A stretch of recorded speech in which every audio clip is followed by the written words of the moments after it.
േറിയ വചനങ്ങളെ കേൾക്കുവാനും അങ്ങയുടെ തിരുമേശങ്ങളിലേക്ക് അടുത്തു വരുവാൻ തക്കവണ്ണം അങ്ങോട്ട് ഭാഗ്യവും പദവിയും തന്ന മഹാസ്നേഹത്തിനായി നമ്മളുടെ സ്തോത്രം ചെയ്യുന്നു.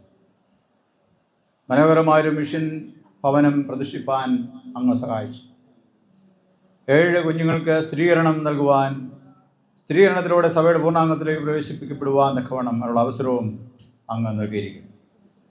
അല്പസമയം അങ്ങോട്ട് മാറ്റാമില്ലാത്ത വചനം ധ്യാനിപ്പാൻ ഞങ്ങൾ ആഗ്രഹിക്കുന്നു. വചനം പറയുന്ന ബലഹീനനായ അടിയനെയും കേൾക്കുന്നവിടെ നമുക്ക് ഒരുപോലെ അവിടെ നിന്ന് അനുഗ്രഹിക്കണം. അടിയൻ പറയുന്ന അപ്പുറമായ ആഴങ്ങളെ അർത്ഥങ്ങൾ ഉൾക്കൊള്ളുവാൻ അവിടുത്തെ പരിശുദ്ധാത്മാവിനാൽ അങ്ങ് സഹായിക്കും. മഹത്വത്തിൽ അങ്ങ് മാത്രം എടുക്കണമേ. യേശുനാഥിൽ പ്രാർത്ഥിക്കുന്നത് ദയയോടെ കേൾക്കണമേ. ആമേൻ.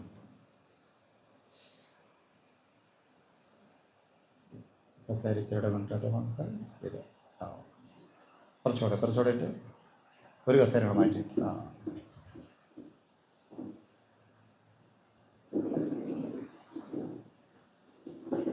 താഴത്തെ കസേരി.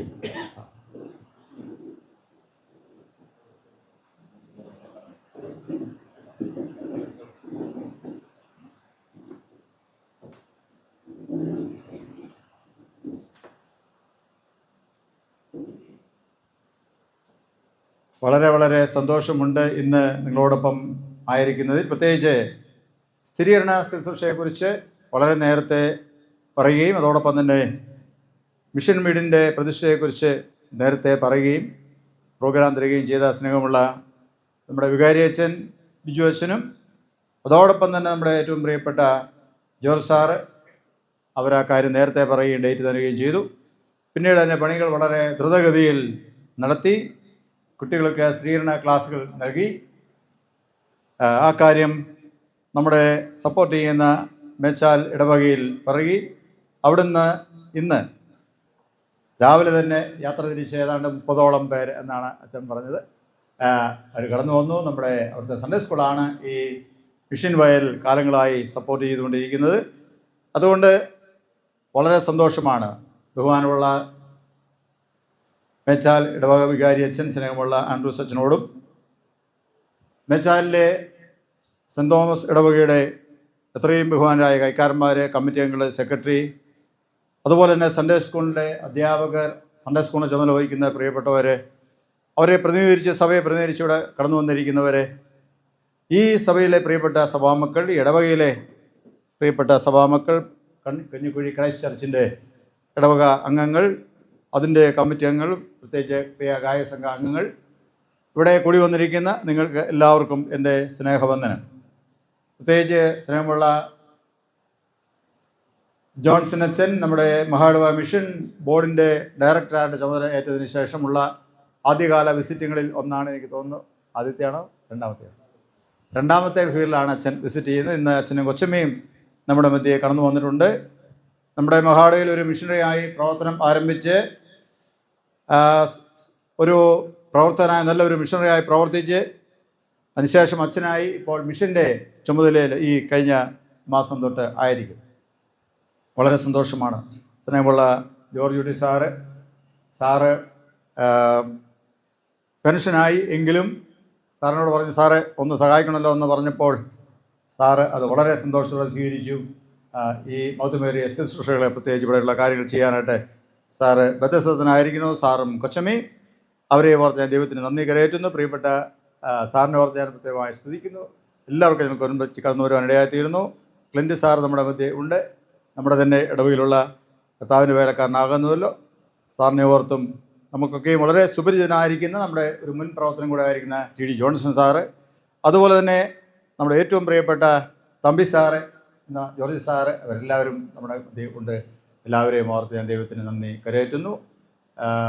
അതുപോലെ തന്നെ ജോസാർ, നമ്മുടെ മേച്ചാലിലെ ജോസാറുണ്ട്. നമ്മുടെ മിഷൻ പ്രവർത്തനങ്ങൾക്കും അതുപോലെ തന്നെ സന്നദ്ധ പ്രവർത്തനങ്ങൾക്കൊക്കെയും വളരെ ശക്തമായ നേതൃത്വം നൽകുന്ന ഈ കാലഘട്ടങ്ങളിലും കഴിഞ്ഞ കാലങ്ങളിൽ നൽകിക്കൊണ്ടിരിക്കുന്നവരെല്ലാം ഓർത്ത് ഞാൻ ദൈവത്തിന് നന്ദി കരയറ്റുന്നു. പ്രിയപ്പെട്ട കൊച്ചമ്മമാർ വന്നിട്ടുണ്ട്. അവരെയും ഓർത്ത് ഞാൻ ദൈവത്തിന് നന്ദി കരയറ്റുന്നു. ഇന്നത്തെ പ്രധാനപ്പെട്ട ആളുകൾ ആര് തന്നെയാണ്? കേട്ടില്ല? സ്വീകരണോ? സ്വീകരണം എനിക്ക് കിട്ടിയിട്ടുണ്ട്. അവിടെ സ്വീകരണമല്ല, വലുതാൾ സ്ഥിരീകരണം. നിങ്ങൾ പറഞ്ഞത് ശരിയാണ്. ഞാൻ ചുമ്മാ ഒരു സമയം പോകാൻ വേണ്ടി എന്ന് പറയുന്നതാണ്. ഓക്കെ, എത്ര പേരുണ്ട് സ്ഥിരീകരണത്തിന്? ഇന്ന് 7 പേരുണ്ട് അല്ലേ? ഓക്കെ, 7 പേരുള്ളതാണ് എനിക്ക് വലിയ സന്തോഷമാണ് അല്ലേ. കുറച്ച് പേര് ചോദ്യം ചോദിച്ചാൽ മതി, ഇഷ്ടം പോലെ സമയമുണ്ട്, നിങ്ങൾക്ക് ഉത്തരം പറയാൻ സമയമുണ്ട്. അതുകൊണ്ട് വളരെ പ്രധാനപ്പെട്ട ഒരു സംഗതിയാണ് സ്ഥിരീകരണം എന്ന് പറയുന്നത്. നമ്മുടെ സഭയുടെ പഠിപ്പിക്കൽ വെച്ച് നോക്കുമ്പോൾ ഏറ്റവും പ്രധാനപ്പെട്ട ഒരു ഒരു ഒരു ഘട്ടമാണ് സ്ഥിരീകരണം കഴിയുക എന്ന് പറഞ്ഞാൽ. ആ സ്ഥിരീകരണം കഴിയുന്ന ആൾ 100ക്ക് 100% അല്ലെങ്കിൽ 101% അവർ ദൈവവൈതലായിട്ട് ജീവിതകാലം മുഴുവനും കർത്താവിന് പക്ഷം ചേർന്ന് നടക്കും എന്നുള്ള ഉറപ്പ് ലഭിക്കുന്ന അല്ലെങ്കിൽ ഉറപ്പിക്കുന്ന ഒരു ദിവസമാണ് ഏത്? സ്ഥിരീകരിക്കപ്പെടുന്നത് അല്ലേ. അതുകൊണ്ട് വളരെ സീരിയസ് ആയിട്ട് എന്ത് ചെയ്യണം? ഇരുന്നോളെന്ന് മാത്രമല്ല, ഇവിടെ ചില പ്രതിജ്ഞകളൊക്കെ നിങ്ങൾ എന്ത് ചെയ്യുന്നുണ്ട്. അതെന്താണെന്ന് ഇടയ്ക്കിടയ്ക്ക് ഓർക്കണം കേട്ടോ. അതിനെക്കുറിച്ച് പഠിപ്പീരാണ്. ബസം പറഞ്ഞ ഇതൊരു ഏതാണ്ട് സുമാർ 13 വർഷത്തെ പഠിപ്പീര് എന്ത് ചെയ്യുന്നുണ്ട്. 12-13 വർഷത്തെ പഠിപ്പീര് പോട്ടെ, 11 വർഷം ഇതിനു വേണ്ടി എന്ത് ചെയ്യുന്നുണ്ട്, തയ്യാറാകുന്നത്. വീട്ടിൽ നമ്മൾ പപ്പ മമ്മി എന്ന് വിളിക്കാൻ തുടങ്ങുന്ന, ചാച്ച അമ്മച്ചി എന്ന് വിളിക്കാൻ തുടങ്ങുന്ന ആ പ്രായം തൊട്ടുള്ള പഠിത്തമാണ് എന്ത്? സ്ഥിരീകരണത്തിന് വേണ്ടിയുള്ള പഠിത്തം. ശിശു സ്നാനത്തെക്കുറിച്ചാണ് ഞാൻ പറയുന്നത്. ആ കാലം തൊട്ട് 14 വയസ്സ് വരെയാണ് നമ്മൾ സാധാരണ ഉള്ള പ്രായം എന്ന് പറയുന്നത്. അല്ലാതെ പല സമയങ്ങളിലും പല കാരണങ്ങളാൽ എന്ത് ചെയ്യുന്ന പ്രായമുള്ള ആളുകളും സ്ഥിരീകരിക്കപ്പെടാൻ ഉണ്ട്. ചിലർ പ്രായമായതിനു ശേഷം സ്നാനപ്പെടുമ്പോൾ അവരെയും അതോടൊപ്പമാണ് ക്ലാസ്സുകൾ അവർക്ക് കൊടുക്കാറുണ്ട്. എന്തെല്ലാമാണെങ്കിലും അവർ ഒരു ക്രിസ്ത്യാനി ആരായിരിക്കണം, ഒരു ദൈവവേദിൽ ആരായിരിക്കണം എന്നുള്ളതിനെക്കുറിച്ച് വളരെ ഉറപ്പ് പ്രാപിച്ചതിന് ശേഷമാണ് സ്ഥിരീകരണ ശുശ്രൂഷ നടത്തുന്നത്. അതിന് ശേഷം എന്ത് ചെയ്യാൻ പറ്റത്തില്ല, അവർക്ക് ഒരു കാരണവശാലും ദൈവഭാഗത്ത് അകന്നു പോകാൻ പറ്റത്തില്ല. അതാണ് അതിൻ്റെ. അതുകൊണ്ടാണ് ഇപ്പോൾ ഇത് നമ്മുടെ സഭയെ സംബന്ധിച്ച് വളരെ പ്രധാനപ്പെട്ട ഒരു ശുശ്രൂഷയാണ്, വളരെ പ്രധാനപ്പെട്ട ഒരു കാര്യമാണ് സ്ഥിരീകരണം അല്ലെ കൺഫർമേഷൻ എന്ന് പറയും. ഓക്കെ, അതുകൊണ്ട് ആ സീരിയസിനോട് കൂടെ എന്ത് ചെയ്യാം, നിങ്ങൾ അവിടെ ഇരിക്കും. ഇവിടെ വന്നപ്പോൾ നമ്മുടെ സ്നേഹമുള്ള വിജയച്ചൻ പറഞ്ഞു, ഇവിടെ തിരുമേനി വന്നിട്ട് എപ്പിസ്കോപ്പൽ വിസിറ്റ് നടത്തി ഏതാണ്ട് സുമാർ എത്ര വർഷമായി? 15 വർഷം കഴിഞ്ഞെന്നാണ് പറഞ്ഞു. എനിക്കത് വിശ്വസിക്കാൻ പറ്റില്ല. ഞാൻ ആ കാലഘട്ടമൊക്കെ ചോദിച്ചു. അപ്പോൾ പറഞ്ഞു ഇത് പ്രതീക്ഷിച്ച സമയത്താണ് തിരുമേനി വന്നത്, അത് കഴിഞ്ഞ് പിന്നെ വന്നിട്ടില്ല. ഞാനല്ല കേട്ടോ അധ്യക്ഷൻ വന്നത് എന്ന് പറഞ്ഞു. ഞാൻ കുറേയൊക്കെ കണക്കൂട്ടി നോക്കിയിട്ടും അതിന് ശേഷം ഇടയ്ക്കിടയ്ക്ക് ഇതിൻ്റെ വന്നിട്ടുണ്ട്. ഇനി ആരാധനയ്ക്കായിരുന്നു എന്നൊരു സംശയം. ഇതിൽ വന്ന് കാണുകയും പോവുകയൊക്കെ ചെയ്ത് ഞാൻ ഓർക്കുന്നുണ്ട്. അതുകൊണ്ട് എപ്പിസ്കോപ്പായിട്ട് ഇവിടെ വിസിറ്റ് നടത്തിയത് കുറേ വർഷങ്ങൾക്ക് ശേഷമാണെന്ന് കേൾക്കുമ്പോൾ ചെറിയൊരു വിഷമം ഇല്ലാതെ ഇല്ല. കാരണം നമ്മൾ അങ്ങനെയുള്ള കാരണങ്ങളൊക്കെ പറഞ്ഞാണ് 1983 ഒരു മഹാടവക രൂപീകൃതമായി അല്ലേ. ഇടയപരിപാലനം രണ്ടാമത്തെ പ്രധാനപ്പെട്ട ലക്ഷ്യമാണ്, ഇടയപരിപാലനം. അപ്പോൾ കൂടെ എന്ത് ചെയ്യണം, അച്ഛന്മാരും അതുപോലെ തന്നെ അധ്യക്ഷന്മാരും എന്ത് ചെയ്യണം, സഭകൾ വിസിറ്റ് ചെയ്യണം എന്നുള്ളതാണ് അതിൻ്റെ അർത്ഥം. അതിനുള്ള അവസരങ്ങൾ എന്ത് ചെയ്യണം, സഭ ഉണ്ടാക്കണം എന്നുള്ളതാണ് മറ്റൊരു കാര്യം. അതിൻ്റെ ഒരു പ്രധാനപ്പെട്ട കാര്യം എന്ന് പറഞ്ഞാൽ ഇതാണ്. സ്ഥിരീകരണമാണ് ഒന്ന്. പിന്നെ പെരുന്നാളൊക്കെയാണ്. അല്ലെങ്കിൽ വെറുതെ ആണെങ്കിൽ എന്ത് ചെയ്യാം, വിളിക്കാം. സാധാരണ ഗതിയിൽ എന്തില്ല, നമ്മൾ അധ്യക്ഷന്മാരെ തിരുമേനിമാരെ വിളിക്കത്തില്ല. കാരണം എന്താണ്, സഭയ്ക്ക് ഭയങ്കര ഭാരമാണ്. എന്താണ്, ഭയങ്കര ഭാരമാണ്. തിരുമേനി വെല്ലിച്ചാളാണേലും തിരുമേനി വരുന്നത് സഭയ്ക്ക് ഭയങ്കര ഭാരമാണ് അല്ലേ. അങ്ങനെയാണ് വിചാരം. അങ്ങനെയൊന്നും വിചാരിക്കേണ്ടതില്ല. എന്ത് ചെയ്യുക, ഒരു കുറഞ്ഞത് ഒരു 3 വർഷത്തിലൊരിക്കലും എന്ത് ചെയ്യണം, സഭാധ്യക്ഷന്മാർ സഭയിൽ വന്നു പോകാനുള്ള ഒരു ക്രമീകരണം എന്ത് ചെയ്യണം. അതാത് കാലഘട്ടത്തിലുള്ള ഭരണസമിതി അംഗങ്ങൾ, ബഹുമാനപ്പെട്ട അച്ഛന്മാർ അതുപോലെ സഭാ ശുശ്രൂഷ ചെയ്യണമേ എന്ന് ഞാൻ അതിവിനയത്തോടെ ഓർപ്പിക്കുകയും ചെയ്യുന്നു. ഞാൻ ഇന്ന് പോയിട്ടൊന്ന് ഡയറിയൊക്കെ നോക്കണം, ഇത് ഇവർ പറഞ്ഞ് ശരി, അച്ഛൻ പറഞ്ഞ് ശരിയാണോ എന്ന് അറിയാനായിട്ട്. അങ്ങനെയാണല്ലോ വേദവസ്തം പറയുന്നത്. അവർ വായിച്ചതും പറഞ്ഞതും ശരിയാണോ എന്നവർ വേദവസ്തം നോക്കിക്കൊണ്ടിരുന്നെന്നാണ് പറഞ്ഞു അല്ലേ. അങ്ങനെയൊന്നും അവർ വിശ്വസിച്ചിരുന്നില്ല എന്നാണ് ഒരു സഭക്കാരെക്കുറിച്ച് പറഞ്ഞിരിക്കുന്നത്. കൊണ്ട് അച്ഛൻ പറഞ്ഞ കാര്യം എന്ന് പറഞ്ഞാൽ ഓർമ്മ. ഈ പ്രദേശങ്ങളിൽ സഭകൾ സ്ഥാപിതമാകുന്നത് 1970 ശേഷമാണ്. 70ഓടുകൂടി നമ്മുടെ ഈ പ്രദേശത്ത് ആളുകൾ വന്നു തുടങ്ങി, താമസം തുടങ്ങി. നമ്മുടെ പഴയരിക്കണ്ടം സെൻറ്റ് സെബാസ്റ്റ്യൻ പള്ളിയുടെ ബോർഡ് ഞാൻ നോക്കിയപ്പോൾ അവിടെ 1961 എഴുതിയിരിക്കും. 1961 പള്ളി സ്ഥാപിതമായെന്നാണ് എഴുതിയിരിക്കുന്നത്.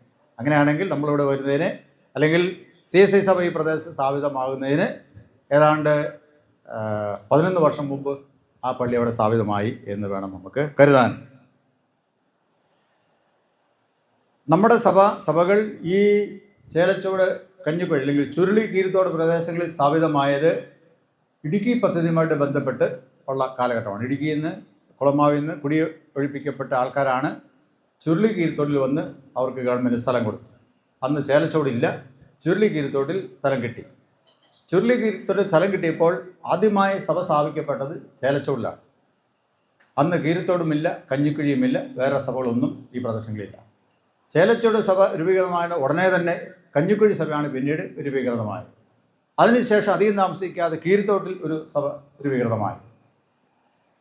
അതിനുശേഷം പിന്നെ സഭകൾ നമുക്കറിയാം, മണിപ്പാറയിൽ സഭയുണ്ടായി, പ്രാർത്ഥനാക്കൂട്ടങ്ങൾ, മിഷൻ വയലുകളൊക്കെ ആയിട്ട് അങ്ങനെ തുടങ്ങി. അതിനുശേഷം നമ്മൾ വെൺമണിയിൽ സഭ സ്ഥാപിതമായി, തെക്കൻതോണിയിൽ സഭ സ്ഥാപിതമായി. അതിനു മുമ്പേ പുളിക്കത്തൊട്ടിയിൽ സഭ സ്ഥാപിതമായി. പുളിക്കത്തൊട്ടി, തെക്കൻതോണി, പട്ടയക്കുടി, വെൺമണി. അതിനുശേഷമാണ് ഈ സഭ സ്ഥാപിതമാകുന്നത്. ഏതാണ്ട് വലിയ വ്യത്യാസമില്ലാത്ത സഭകളിലൂടെ സ്ഥാപിക്കപ്പെട്ടു. ഇവിടെ ആദ്യം സഭ ഉണ്ടായത്, പ്രാർത്ഥനയൊക്കെ ആരംഭിച്ച് നമുക്കറിയാം, മെയിൻ റോഡിൻ്റെ സൈഡിലൊരു ഒരു ഒരു ചെറിയൊരു പ്ലോട്ട് ഉണ്ടായിരുന്നു, നമുക്കൊരു പ്രോജക്റ്റ് ഉണ്ടായിരുന്നു. അവിടെയായിരുന്നു നമുക്ക് ആദ്യമായിട്ട്, ആ പ്രദേശത്തായിരുന്നു. അതിനോടനുബന്ധിച്ച് ഭവനങ്ങളിലും നമ്മുടെ മരിച്ചുപോയ സംബന്ധിച്ച്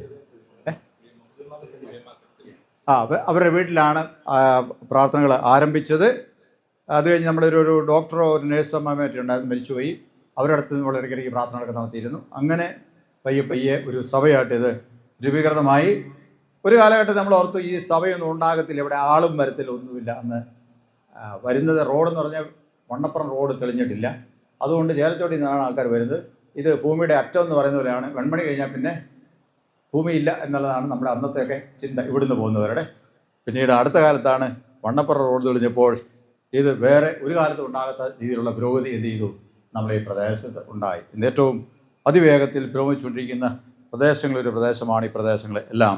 അതുകൊണ്ട് അന്ന് അവിടെ ഉണ്ടായിരുന്ന സ്ഥലം നമ്മൾ എന്ത് ചെയ്തു, നമ്മൾ അന്നത്തെ ഒരു അത്യാവശ്യം നമ്മൾ വിൽക്കുകയും അത് നമ്മൾ കഞ്ഞിക്കുഴി ഇടവപ്പള്ളിയിൽ നമ്മൾ ഉപയോഗിക്കുകയും വീണ്ടും ഇവിടെ ഒരു സാധ്യത ഉണ്ടെന്ന് മനസ്സിലാക്കി ഇവിടെ വരികയും ചെയ്തു. മഴുവടിയിൽ ഒരു പ്രാർത്ഥനാലയം ഉണ്ടാകണമെന്ന് വിചാരിച്ചു. അവിടെ ഒരു 5 സെൻറ്റ് സ്ഥലമൊക്കെ വാങ്ങിച്ചു. അതൊന്നും എന്ത് ചെയ്തില്ല, അത് വർക്കൗട്ടായില്ല. 5 സെൻറ്റ് സ്ഥലം അവിടെ കിടപ്പുണ്ട്. നമ്മളിവിടെയാണ് നമ്മൾ ഈ സഭ സ്ഥാപിതമായത്. ഇവിടെ സഭ സ്ഥാപിതമായപ്പോൾ വളരെ വളരെ എന്താ പറയുക, ഒരു 3 നിലയ്ക്കുള്ള പള്ളി പണിയാൻ പാകത്തിനുള്ള അടിസ്ഥാനത്തിലാണ് എന്ത് ചെയ്തിരിക്കുന്നത്, ഈ പള്ളി പണിയപ്പെട്ടിരിക്കുന്നത്. സാക്ഷിയാണ് നമ്മുടെ അച്ഛൻ. വളരെ സ്ട്രോങ് ആയിട്ടുള്ള പില്ലറുകളൊക്കെ ഇതിനുണ്ട് അല്ലേ. ഭാവിയിൽ എന്ത് ചെയ്യാം, നമുക്ക് ആ പില്ലറിൽ ഇതിനേക്കാളും വലിയ സൗകര്യത്തിൽ, കുറേ കൂടെ സൗകര്യത്തിൽ നമുക്ക് ഈ സഭ നിർമ്മിക്കാൻ സാധിക്കും. ഞാനൊരു ചിന്തയ്ക്കായിട്ട് പറഞ്ഞത് മാത്രമേ ഉള്ളൂ. ഇപ്പോൾ ഉള്ള ചെറിയ ചെറിയ നനച്ചിലും പനപ്പും എല്ലാം മാറി നല്ലൊരു ദേവാലയം എന്ത് ചെയ്യണം, നമുക്കിവിടെ ഉണ്ടാകേണ്ടതുണ്ട്. അതിന് ഇനിയും മുഖവാരമൊക്കെ എടുത്തു പണിയേണ്ട നമ്മളെ സഭയുടെ ആഗ്രഹമാണ്. അതെല്ലാം ഇടയ്ക്കിടയ്ക്ക് അവർ പറയാറുമുണ്ട്. മനോഹരമായൊരു ആലയം തലയുയർത്തി നിൽപ്പാൻ ദൈവം ഇടയാകട്ടെ എന്ന് ഞാൻ ആശംസിക്കുകയും പ്രാർത്ഥിക്കുകയും ചെയ്യും. ഇത്രയും പറഞ്ഞത് എങ്ങനെയാണ് സഭ ഇവിടെ ഉണ്ടായതെന്ന് അറിയാൻ വേണ്ടിയാണ്. നിങ്ങൾക്ക് ഇതിനെക്കുറിച്ച് വല്ല അറിയാമോ? അറിയാമായിരുന്നോ? അറിഞ്ഞില്ലല്ലേ? നിങ്ങളൊക്കെ ഉണ്ടാകുന്നതിന് മുമ്പാണ് ഉള്ള ചരിത്രങ്ങളാണ് പറഞ്ഞത് അല്ലേ. ഓക്കെ. സ്ഥിരീകരിക്കുക എന്ന് പറഞ്ഞാൽ എന്താണ് അർത്ഥം? ഉറപ്പിക്കുക. ഉറപ്പിക്കുക എന്ന് പറഞ്ഞാൽ എന്താണ്? എന്താ ഉറപ്പിക്കുക അല്ലേ? എന്താ ഉറപ്പിക്കുന്നു? പറഞ്ഞു, അറിയാമെന്ന് പറഞ്ഞു. എന്താണ് ഉറപ്പിക്കുന്നത്?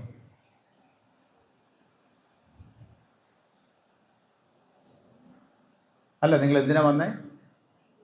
സ്ഥിരീകരിക്കാനാണ്. എന്താ സ്ഥിരീകരിക്കുന്നത്? സ്ഥിരീകരിക്കാനാണ് വന്നത്. പക്ഷെ എന്താ സ്ഥിരീകരിക്കുന്നത്? ഉറപ്പിക്കാനാണ് വന്നത്. എന്താ ഉറപ്പിക്കുന്നത് അറിയുന്നില്ലല്ലേ. എന്താ ഉറപ്പിക്കുന്നത് അറിഞ്ഞിട്ട് വേണം ഇവിടെ വരാനെന്നാണ് എന്ത് ചെയ്യുന്നത്, വരാൻ പറഞ്ഞിരിക്കുന്നത് അല്ലേ. അതിനുവേണ്ടിയാണ്. എത്ര നാൾ ക്ലാസ് എടുത്തത് സാറേ ഇവർക്ക്? 6 മാസത്തിലധികം ക്ലാസ്സാണ് കിട്ടിയത്. പല കുട്ടികൾക്കും കിട്ടാത്ത അത്രയും ക്ലാസ് എന്ത് ചെയ്തിട്ടുണ്ട്, നിങ്ങൾക്ക് കിട്ടിയിട്ടുണ്ട്.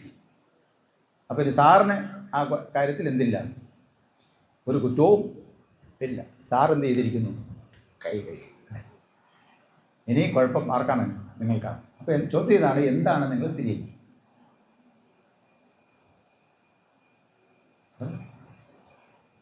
പോട്ടെ, എന്തായിരിക്കും സ്ഥിരീകരിക്കും? അയ്യോ, ഇത് നിങ്ങൾ മറന്നു പോകുന്ന കൃത്യമായിട്ട് അറിയാവുന്നതുകൊണ്ടാണ് ജോൺസൺ എന്ത് ചെയ്ത് പേര് വായിച്ചു കഴിഞ്ഞാൽ നിങ്ങൾ എഴുന്നേപ്പിച്ച് നിർത്തി ചില കാര്യങ്ങൾ പറഞ്ഞല്ലേ, നിങ്ങൾ എന്തിനാണ് വന്നത്? നിങ്ങൾ മറന്നു പോകുന്നറിയാം. അതുകൊണ്ട് അച്ഛൻ കൃത്യമായിട്ട് അത് വായിച്ചു കേൾപ്പിച്ചു നിങ്ങൾ. അതിനുശേഷം വേദഭാഗം വായിച്ചല്ലേ. എന്താ അച്ഛൻ വായിച്ചത്?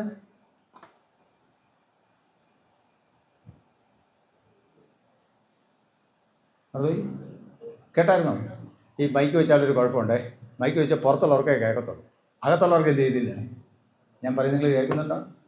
കേൾക്കാമല്ലോ അല്ലേ? ഓക്കെ. ഒരിക്കലൊരു പള്ളിയിലെങ്കിലും പിള്ളേർ ഒരു ചോദ്യത്തിന് ഉത്തരം പറഞ്ഞില്ല. എനിക്കാണ് ഭയങ്കര ദേഷ്യമൊക്കെ വന്നു. ദേഷ്യപ്പെടരുതെന്നാണ് പറഞ്ഞിരിക്കുന്നെങ്കിലും എനിക്ക് ദേഷ്യമൊക്കെ വന്നു. അത് കഴിഞ്ഞപ്പം തിരുവനെല്ലാം കഴിഞ്ഞപ്പോൾ പിള്ളേർ പറയാ, തിരുമേനി പറഞ്ഞൊന്നും ഞങ്ങൾ കേട്ടില്ല. ശരിയാ, അകത്ത് ഈ സംവിധാനമൊന്നും ഇല്ലായിരുന്നു എനിക്ക് തോന്നുന്നു. ഇത് പുറത്തേക്ക് എന്ത് ചെയ്യാണ്, പരിചിക്കുവാണ്. മൈക്കിൽ കൂടെ പറയുമ്പോൾ അങ്ങനെ കുഴപ്പമുണ്ട്. ഇവിടെ നിൽക്കുന്നവർ എന്ത് ചെയ്തില്ല, നല്ല മൈക്കാണ് എന്ത് ചെയ്തില്ല, അവർ പോലും കേൾക്കത്തില്ല. പുറത്തുള്ളവരെ നാട്ടുകാർ മുഴുവൻ കേൾക്കുകയും ചെയ്യും. ഈ ശബ്ദം മുഴുവൻ ഇത് വലിച്ച് എടുത്ത് കൊണ്ട് ചെയ്യും പുറത്തേക്ക് വിടും അല്ലേ. ബോക്സകത്ത് വെച്ചിട്ടുണ്ട്, അതുകൊണ്ട് നിങ്ങൾക്ക് കേൾക്കാം. എന്നാലും ചോദ്യം ബാക്കി നിൽക്കുന്നു, എന്താണ് നിങ്ങൾ സ്ഥിരീകരിക്കുക?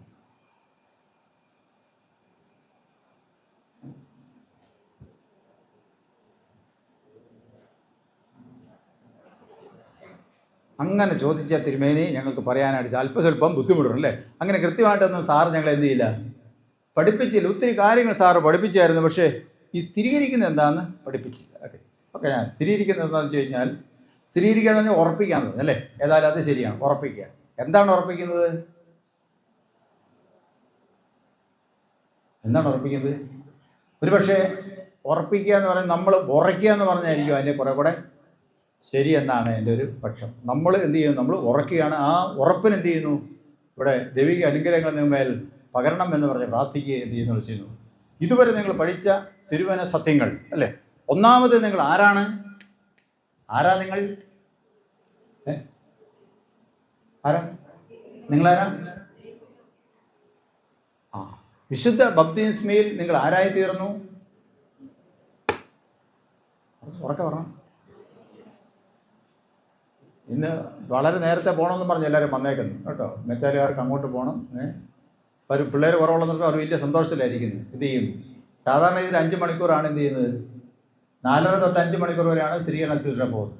അവർ കണക്കൂട്ടി വെച്ചിരിക്കുന്നത് കുറഞ്ഞൊരു 4 മണിക്കൂർ ആകുമ്പോൾ തീരും എന്നാണ് അവരുടെ ചിന്ത. ഉത്തരം പറയാൻ താമസം എന്ത് ചെയ്യും, മണിക്കൂർ അങ്ങ് പോകും അല്ലേ. ഓക്കെ. വിശുദ്ധ ബപ്തിസ്മയിൽ നിങ്ങൾ ആരായിത്തീർന്നു, അല്ലെങ്കിൽ നമ്മൾ ആരായിത്തീർന്നു?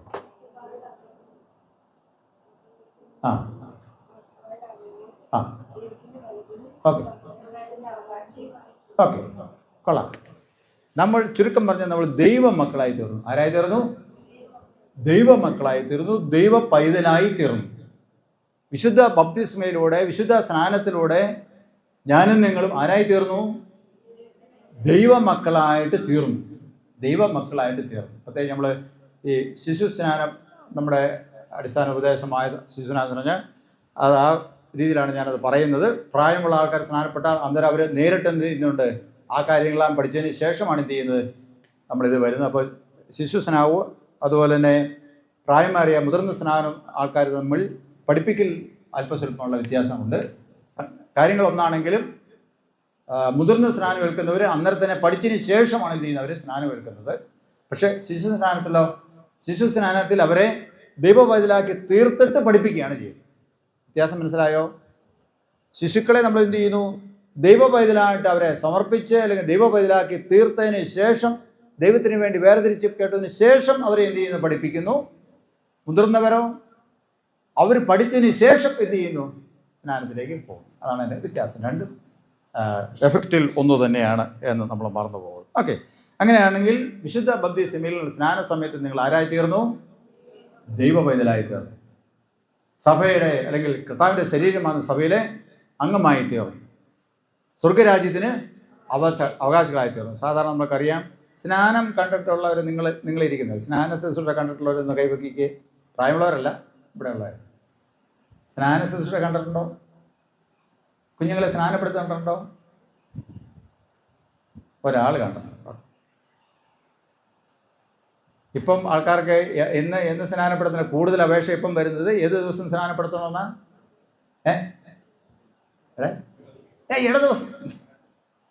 ഇട ദിവസം സ്നാനപ്പെടുത്തണം. തിരുമേനി ഇത് ഒരു ഇതെന്താ ഇടദിവസം സ്നാനം. അതെ, ഞങ്ങൾക്ക് അവിടുന്ന് ആൾക്കാർ വരാണ്ട്, ഇവിടുന്ന് ആൾക്കാർ വരാണ്ട്, അവിടുത്തെ അച്ഛൻ വരാണ്ട്, ഇവിടുത്തെ ഉപദേശി വരാണ്ട്, ഞങ്ങൾക്ക് എല്ലാവർക്കും സൗകര്യം എപ്പോഴാണ്? ദിവസം വെക്കുന്നതാണ്. ഓക്കെ, അനന്തരഫലം എന്നതാ? നമ്മുടെ പിള്ളേരാരും എന്ത് ചെയ്തിട്ടില്ല? സ്നാനം എന്ന് പറഞ്ഞ് കേട്ടിട്ടുള്ളതല്ല, അതെ കണ്ടിട്ടില്ല. സ്നാനത്തെക്കുറിച്ചുള്ള നിർദ്ദേശം പറഞ്ഞാൽ വിശുദ്ധ ആരാധന മധ്യ എന്ത് ചെയ്യണം? സ്നാനം നടത്തണമെന്നാണ് നിർദ്ദേശം. പിന്നെ വളരെ അത്യാവശ്യ ചില കാര്യങ്ങളുടെ സമയത്ത് എന്ത് ചെയ്യുന്നു? അങ്ങനെ സമ്മതിക്കുന്നുണ്ട്. പക്ഷേ ആൾക്കാർക്ക് അതും മതി അല്ലേ? പല കാരണങ്ങളാണ് ഉണ്ടായിരിക്കുന്നത്. ഇപ്പോൾ ഇവിടെ ആകുമ്പോൾ ഒരാളെ എന്ത് ചെയ്തിട്ടുള്ളൂ? സ്നാനം കണ്ടുള്ളൂ. അപ്പോൾ പിന്നെ സ്നാനത്തെക്കുറിച്ച് പറഞ്ഞിട്ട് വലിയ കാര്യമുണ്ട്. ഓക്കെ, അതുകൊണ്ട് സ്നാനം എന്ത് ചെയ്യണം? ആരാധന തുടങ്ങുന്നത് അതിനോട് ചേർന്ന് എന്ത് ചെയ്യണം? സ്നാനം നടത്തണം. അതാണ് അതിൻ്റെ ഒരു രീതി. കാരണം വേറെ ഒന്നിനും വേണ്ടിയല്ല, നമ്മുടെ സൗകര്യമല്ല. ഇത് ഒരു സഭയ്ക്കൊരു പഠിപ്പീരിൻ്റെ ഒരു ഭാഗം കൂടെയാണ്. നമ്മളറിയാതെ തന്നെ ഇതിൻ്റെ പ്രബോധനം, ഒരു പഠിപ്പിക്കൽ സഭയ്ക്ക് ലഭിക്കുന്നുണ്ട്. അതവിടെ നിൽക്കട്ടെ. സ്നാന സമയത്ത് നിങ്ങളെ പള്ളിയിലേക്ക് കൊണ്ടുവന്നല്ലേ? കുഞ്ഞായിരുന്നപ്പോൾ സ്നാന സമയത്ത് മാതാപിതാക്കന്മാർ ജ്ഞാനപിതാക്കന്മാരെ കൊണ്ടുവന്നു. സ്നാനം നടത്തിയപ്പോൾ നിങ്ങൾ ദൈവവേദിയിലായി തീർന്നു. അപ്പോൾ അതിന് മുമ്പ് നിങ്ങൾ എന്നായിരുന്നു? അതിനു മുമ്പ് നിങ്ങൾ സാധാരണ കുഞ്ഞുങ്ങളായിരുന്നു, സാധാരണ പൈതങ്ങളായിരുന്നു അല്ലേ? സാധാരണ മനുഷ്യ പൈതങ്ങൾ, കുഞ്ഞുങ്ങൾ. വിശുദ്ധ ബപ്തിസ്മയിലൂടെ എന്തായി തീർന്നു? ദൈവമക്കളായി. പിതാവിൻ്റെയും പുത്രൻ്റെയും വിശുദ്ധാത്മാവിൻ്റെയും നാമത്തിൽ സ്നാനപ്പെടുത്തിയപ്പോൾ നിങ്ങൾ ആരായി തീർന്നു? ദൈവത്തിന് വേണ്ടി വേർതിരിക്കപ്പെട്ട ദൈവത്തിൻ്റെ മക്കളായിട്ട് നിങ്ങൾ തീർന്നു അല്ലേ?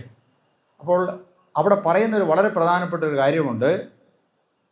ഈ പൈതൽ, ഈ ആരംഭപ്രകാരം ഈ പൈതലിൻ്റെ ശിഷ്ടായുസിനെ കഴിപ്പാൻ നിങ്ങൾ ബദ്ധസത്തരായിരിക്കണം. എല്ലാ കാര്യങ്ങളും ഒരുമിച്ച് സംക്ഷേപിച്ച് ഞാൻ പറയാണ്.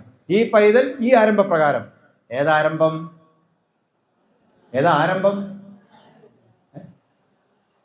അല്ല, ഇപ്പം കൊച്ച് ആരായി തീർന്നു?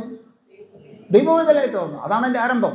ദൈവവേദലായി തീർന്നു. അതുകൊണ്ട് ഈ പൈതൽ ആ കൊച്ചിനെ എന്ത് ചെയ്യണം? എല്ലാ സമയത്തും ഓർപ്പിച്ചുകൊണ്ടിരിക്കണം. നീ ആരാണ് അല്ലേ? നീ ആരാ? ദൈവത്തിൻ്റെ വൈതലാണ്, ദൈവത്തിൻ്റെ മകനാണ്, ദൈവത്തിൻ്റെ മകളാണ്. അത് ഈ കൊച്ചിനെ എന്ത് ചെയ്യണം? എപ്പോഴും ഓർപ്പിച്ചുകൊണ്ടിരിക്കണം. അത് നമ്മുടെ പഴയകാലത്ത് നമ്മുടെ അപ്പച്ചന്മാർക്കും അമ്മച്ചിമാർക്കും അറിയായിരുന്നു, പ്രത്യേകിച്ച് അമ്മച്ചിമാർക്ക് അറിയായിരുന്നു. അതുകൊണ്ട് അമ്മച്ചിമാർ നമ്മുടെ കുഞ്ഞുങ്ങളെ എന്നാ പാട്ട് പഠിപ്പിച്ചു? ദൈവത്തിൻ്റെ പൈതൽ ഞാൻ അല്ലേ? ദൈവത്തിൻ്റെ പൈതൽ ഞാൻ, സ്വർഗരാജ്യം എൻ്റേത് പാടും ഞാൻ അല്ലേ? ഇത്ര എന്നുള്ളൊരു പാട്ടാണ് അല്ലേ? ആ പാട്ട് ഒരുവിധമുള്ള പ്രായമുള്ള ഇവിടെ ഇരിക്കുന്ന ആൾക്കാർ എന്ത് ചെയ്യുന്നുണ്ട്?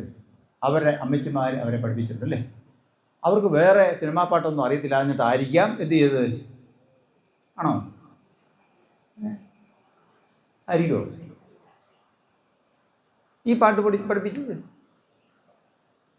ഓർക്കണം, അവർ നമ്മളെ ഈ പാട്ടാണ് പഠിപ്പിച്ചത്. നമ്മുടെ മനസ്സിൽ, ആ കൊച്ചിൻ്റെ മനസ്സിൽ എപ്പോഴും എന്തുണ്ട്? ഞാൻ ആരാണ്? ദൈവത്തിൻ്റെ പൈതലാണ്. എൻ്റെ രാജ്യം ഏതാണ്? സ്വർഗരാജ്യം എൻ്റേത് അല്ലേ? പാടും ഞാൻ, സന്തോഷിക്കും അല്ലേ? ഞാൻ ആരാണ്? ദൈവത്തിൻ്റെ പൈതലാണ്. ഞാൻ ആരാണ്? സ്വർഗരാജ്യം എൻ്റെ സ്വന്തമാണ്. ഈ പാട്ട് കേൾക്കാനും പഠിക്കാനും ഭാഗ്യമുള്ള ഇപ്പോഴത്തെ തലമുറക്കാർ എത്ര പേരുണ്ട്? ചിന്തിക്കുക. ഇപ്പോഴത്തെ കുഞ്ഞു മമ്മിമാരും കുഞ്ഞു പപ്പാമാരും ഈ പാട്ടിൻ്റെ ഒരു ചരണമെങ്കിലും നമ്മുടെ കുഞ്ഞുങ്ങളോട് പറഞ്ഞു കൊടുത്തിട്ടുണ്ടെങ്കിൽ അവരുടെ ജീവിതത്തിൽ അത്രയും വലിയൊരു ഭാഗ്യം വേറെ ഉണ്ടാകത്തില്ല. അതാണ് ചെറുപ്പം മുതൽ എന്ത് ചെയ്യണം? ഈ കൊച്ച് ദൈവ പൈതലാണെന്ന്, ദൈവത്തിൻ്റെ മകനാണെന്ന്, മകളാണെന്ന് എന്ത് ചെയ്യണം? ഓർപ്പിക്കണം എന്ന് പറഞ്ഞു. അത് മറന്നു പോകാനായിട്ട് ഇടയായിത്തീരും. മനസ്സിലായല്ലോ? അപ്പം നിങ്ങൾ ആരാണ്? ദൈവത്തിൻ്റെ മക്കളാണ് അല്ലേ? ദൈവത്തിൻ്റെ മക്കളാണെങ്കിൽ എങ്ങനെ നടക്കണം? ദൈവത്തിൻ്റെ മക്കൾ എങ്ങനെ നടക്കും? ദൈവത്തിൻ്റെ മക്കളായിട്ട് തന്നെ നടക്കും അല്ലേ? അവരുടെ നടപ്പും അവരുടെ പോക്കും രീതികളും സംസാരവും എല്ലാം കണ്ട ആൾക്കാർക്ക് മനസ്സിലാവും അവരാരാണ്. ഒരു ദൈവത്തിൻ്റെ മക്കളാണ് അല്ലേ? ഇന്നിപ്പോൾ നിങ്ങളെ കൊണ്ട് പോകുന്നപ്പോൾ വഴി വെച്ച് ആൾക്കാർ ചോദിക്കാതെ ഇതെന്നെ പിള്ളേർ പതിവില്ലാത്തൊരു വെള്ളവസ്ത്രമൊക്കെ ഇട്ടിട്ട് പോകുന്നത് അല്ലേ? നമ്മുടെ രീതികൾ അല്ലേ? സാധാരണ ഇടാത്ത ഡ്രസ്സൊക്കെ ഇട്ടുകൊണ്ടാണ് എന്ത് ചെയ്യുന്നത്? അവർ പോകുന്നത്. എന്തെന്നാ മക്കളെ വിശേഷം? അപ്പം നിങ്ങൾ പറയുന്നത് ഇന്ന് ഞങ്ങളുടെ സ്ഥിരീകരണമാണ്. ഓഹോ, എന്താ സ്ഥിരീകരണം? ഞങ്ങൾ ഉറപ്പിക്കാൻ പോവാം. തിരിച്ചു ചെല്ലുമ്പോൾ ചോദിക്കും, നിങ്ങൾ ഉറപ്പിച്ചോ? എന്താണ് ഉറപ്പിക്കുക എന്ന് പറഞ്ഞാൽ എന്നവരെ ചോദിക്കും. നമുക്ക് എന്തില്ല പലപ്പോഴും അത് സാറിനോട് ചെറിയൊരു സാറിനോട് ചോദിച്ചാൽ അറിയത്തുള്ളൂ. ഞാൻ ഇച്ചിരി തിരക്കുണ്ട ഞാൻ പോവാം അല്ലേ? ഓക്കെ. കൽപ്പനകൾ ദൈവമക്കൾ അവർക്ക് അവരുടെ ഇഷ്ടപ്രകാരം ജീവിക്കാൻ പറ്റത്തില്ല. ദൈവമക്കൾക്ക് അവരുടെ സ്വന്തം ഇഷ്ടപ്രകാരം നടക്കാൻ പറ്റത്തില്ല. അവർ നടക്കേണ്ടത് ദൈവത്തിൻ്റെ ഇഷ്ടമനുസരിച്ചാണ്. ദൈവമക്കൾ ദൈവ ഇഷ്ടം അനുസരിച്ച് നടക്കും, ജീവിക്കും. മനസ്സിലായല്ലോ? ദൈവമക്കൾ ദൈവ ഇഷ്ടം അനുസരിച്ച് നടക്കും. അങ്ങനെയാണ് ദൈവ ഇഷ്ടം എന്ത് ചെയ്യണം? നമ്മൾ അറിഞ്ഞിരിക്കണം, അല്ലേ? ദൈവത്തിൻ്റെ ഇഷ്ടം എന്താണെന്ന് അറിഞ്ഞിരിക്കണം. ഓക്കെ, നമ്മൾ ഇന്ന് സുവിശേഷം വായിച്ചപ്പോൾ അതിൻ്റെ അതൊരു വാക്യം നിങ്ങൾ വായിച്ചായിരിക്കും. വിശുദ്ധ യോഹന്നാൻ എഴുതിയ സുവിശേഷം 14-ാം അധ്യായം 15-ാം വാക്യമാണ്. നിങ്ങൾ എന്നെ സ്നേഹിക്കുന്നുവെങ്കിൽ എൻ്റെ കൽപ്പനകളെ, ബാക്കി പറഞ്ഞേ, കാത്തുകൊള്ളും. നിങ്ങൾ എന്നെ സ്നേഹിക്കുന്നുവെങ്കിൽ എൻ്റെ കൽപ്പനകളെ കാത്തുകൊള്ളും, അല്ലേ? ഇവിടെ ബഹുമാനുള്ള അച്ഛൻ ആരാധന എടുത്തു വന്നപ്പോൾ അവിടെ കൽപ്പനകളുടെ ചുരുക്കം എന്ത് ചെയ്തു പറഞ്ഞല്ലേ? കൽപ്പനയുടെ ചുരുക്കം എന്ന് പറയാമോ സ്ത്രീനെ കുട്ടികളെ? അച്ഛൻ പറഞ്ഞ കൽപ്പനയുടെ ചുരുക്കം വായിച്ചാൽ നമ്മുടെ കർത്താവായ യേശുമിശിഹാ അരുളി ചെയ്ത പ്രകാരം ന്യായപ്രമാണത്തിൻ്റെയും പ്രവാചകന്മാരുടെയും ചുരുക്കം. അങ്ങനെയാണ് അച്ഛൻ അതിൻ്റെ ആമുഖം പറഞ്ഞു തുടങ്ങി. എന്നിട്ട് എന്നാ പറഞ്ഞു? അത് കേട്ടായിരുന്നോ നിങ്ങൾ പറഞ്ഞത്? ഒരു അച്ഛൻ പറഞ്ഞത് കേട്ടായിരുന്നോ? കേട്ടോ? എന്നായിരുന്നു?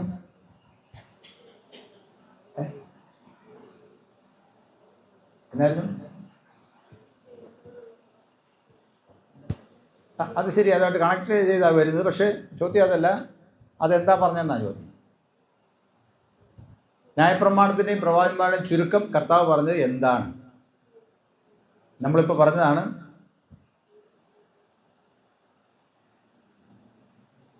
നിങ്ങൾ അറിയത്തില്ലെങ്കിൽ നിങ്ങളിവിടെ കൊയർ പിള്ളേരെ ഇരിപ്പുണ്ട്, അവരോട് ചോദിക്കുക, അവർ പറയുകയും ചെയ്യും. അവർക്ക് സ്ഥിരീകരണം കൊടുക്കേണ്ടി വരും കേട്ടോ.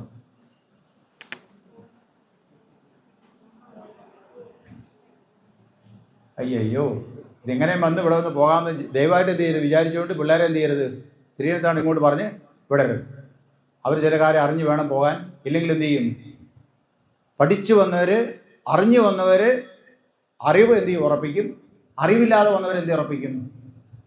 അജ്ഞത ഉറപ്പിച്ചുകൊണ്ട് പോകും. അറിവില്ലായ്മ ഉറപ്പിക്കും. മനസ്സിലായല്ലോ? കർണാന്മാരോട് പറയുകയാണ്, സൺഡേ സ്കൂൾ അധ്യാപകരോടും പറയുകയാണ്, സാറന്മാരോടും അച്ഛന്മാരോടും പറയുകയാണ്, പിള്ളേരെ പഠിപ്പിച്ചിട്ട് മാത്രമേ എന്ത് ചെയ്യാവുള്ളൂ. അത് അങ്ങനെയാണ് പ്രതിജ്ഞ, അല്ലേ? അന്ന് സ്ത്രീ സ്നാനം കഴിഞ്ഞതിന് ശേഷം ഇവിടെ വന്നതിൻ്റെ കൊച്ചിനെ എന്ത് ചെയ്തു? നിങ്ങളെ കരങ്ങളെടുത്ത് അന്നത്തെ അച്ഛൻ ഈ മധുവായിൽ ഇവിടെ കൊണ്ട് ഈ കർത്തൃമേശ വെച്ച് നിങ്ങളെ പ്രതീക്ഷിച്ചു, അല്ലേ? പൈതൽ എന്തേക്കും അങ്ങിക്കൊള്ളവനായിരിക്കണമേ ദൈവമേ സമർപ്പിക്കുന്നു എന്നും പറഞ്ഞ് എന്ത് ചെയ്തു? ദൈവം ഭാഗം സമർപ്പിച്ചു. പൈതൽ ആരായി തീർന്നു? ദൈവവിതലായി തീർന്നു, അല്ലേ? ആ ദൈവത്തിന് സമർപ്പിച്ചു, അല്ലേ? ദൈവത്തിന് സമർപ്പിച്ച പിന്നെ അതാരുടെയാ? ദൈവത്തിന് സമർപ്പിച്ച പിന്നെ അതാരുടെയാ? ആ ദൈവത്തിൻ്റെയാ. പക്ഷേ നിങ്ങൾ കുഞ്ഞായിരുന്നുകൊണ്ട് എന്ത് ചെയ്യാൻ പറ്റത്തില്ല. അങ്ങനെയുള്ള സംവിധാനം ഇല്ലാത്തതുകൊണ്ട് എന്ത് ചെയ്തു? നിങ്ങളോട് അവർ പറഞ്ഞു, നിങ്ങളുടെ പപ്പായോടും അമ്മയോടും പറഞ്ഞു, ഈ കൊച്ചിനെ തന്നുവിടുകയാണ്. ഈ കൊച്ചിനെ എന്ത് ചെയ്തോണം? ദൈവവൈതലായിട്ട് വളർത്തിക്കോണം. ചുരുക്കം, ദൈവവൈതലായിട്ട് വളർത്തിക്കോണം. അത് പറഞ്ഞ വിടുന്നു. കൃത്യമായിട്ട് എണ്ണി പറഞ്ഞിട്ടുണ്ട്. ഈ കൊച്ചിനെ എന്ത് ചെയ്യണം? കർത്താവിൻ്റെ പ്രാർത്ഥന പഠിപ്പിക്കണം, 10 കൽപ്പന പഠിപ്പിക്കണം, വിശ്വാസ പ്രമാണം പഠിപ്പിക്കണം. പിന്നെ ഒരു ക്രിസ്ത്യാനി അവൻ്റെ ആത്മാവിൻ്റെ ശക്തീകരണത്തിന്, ഗുണീകരണത്തിന്, രക്ഷയ്ക്ക് ആവശ്യം വേണ്ടുന്ന സകല സംഗതികളും ഈ കൊച്ചിനെ പഠിപ്പിച്ചുകൊള്ളണം. ഈ കൊച്ച് നിങ്ങളുടെ ഏതെങ്കിലും മോശം പ്രവർത്തികൾ മൂലം വഴിതെറ്റിപ്പോകാൻ ഇടയാക്കി തരരുത്. ഈ കാര്യങ്ങളെല്ലാം പഠിപ്പിച്ചതിന് ശേഷം സ്ഥിരീകരിപ്പാനായിട്ട് എപ്പിസ്കോപ്പയുടെ അടുത്ത് കൊണ്ടു ചെല്ലാനും കരുതിക്കണം. എപ്പിസ്കോപ്പാരാ?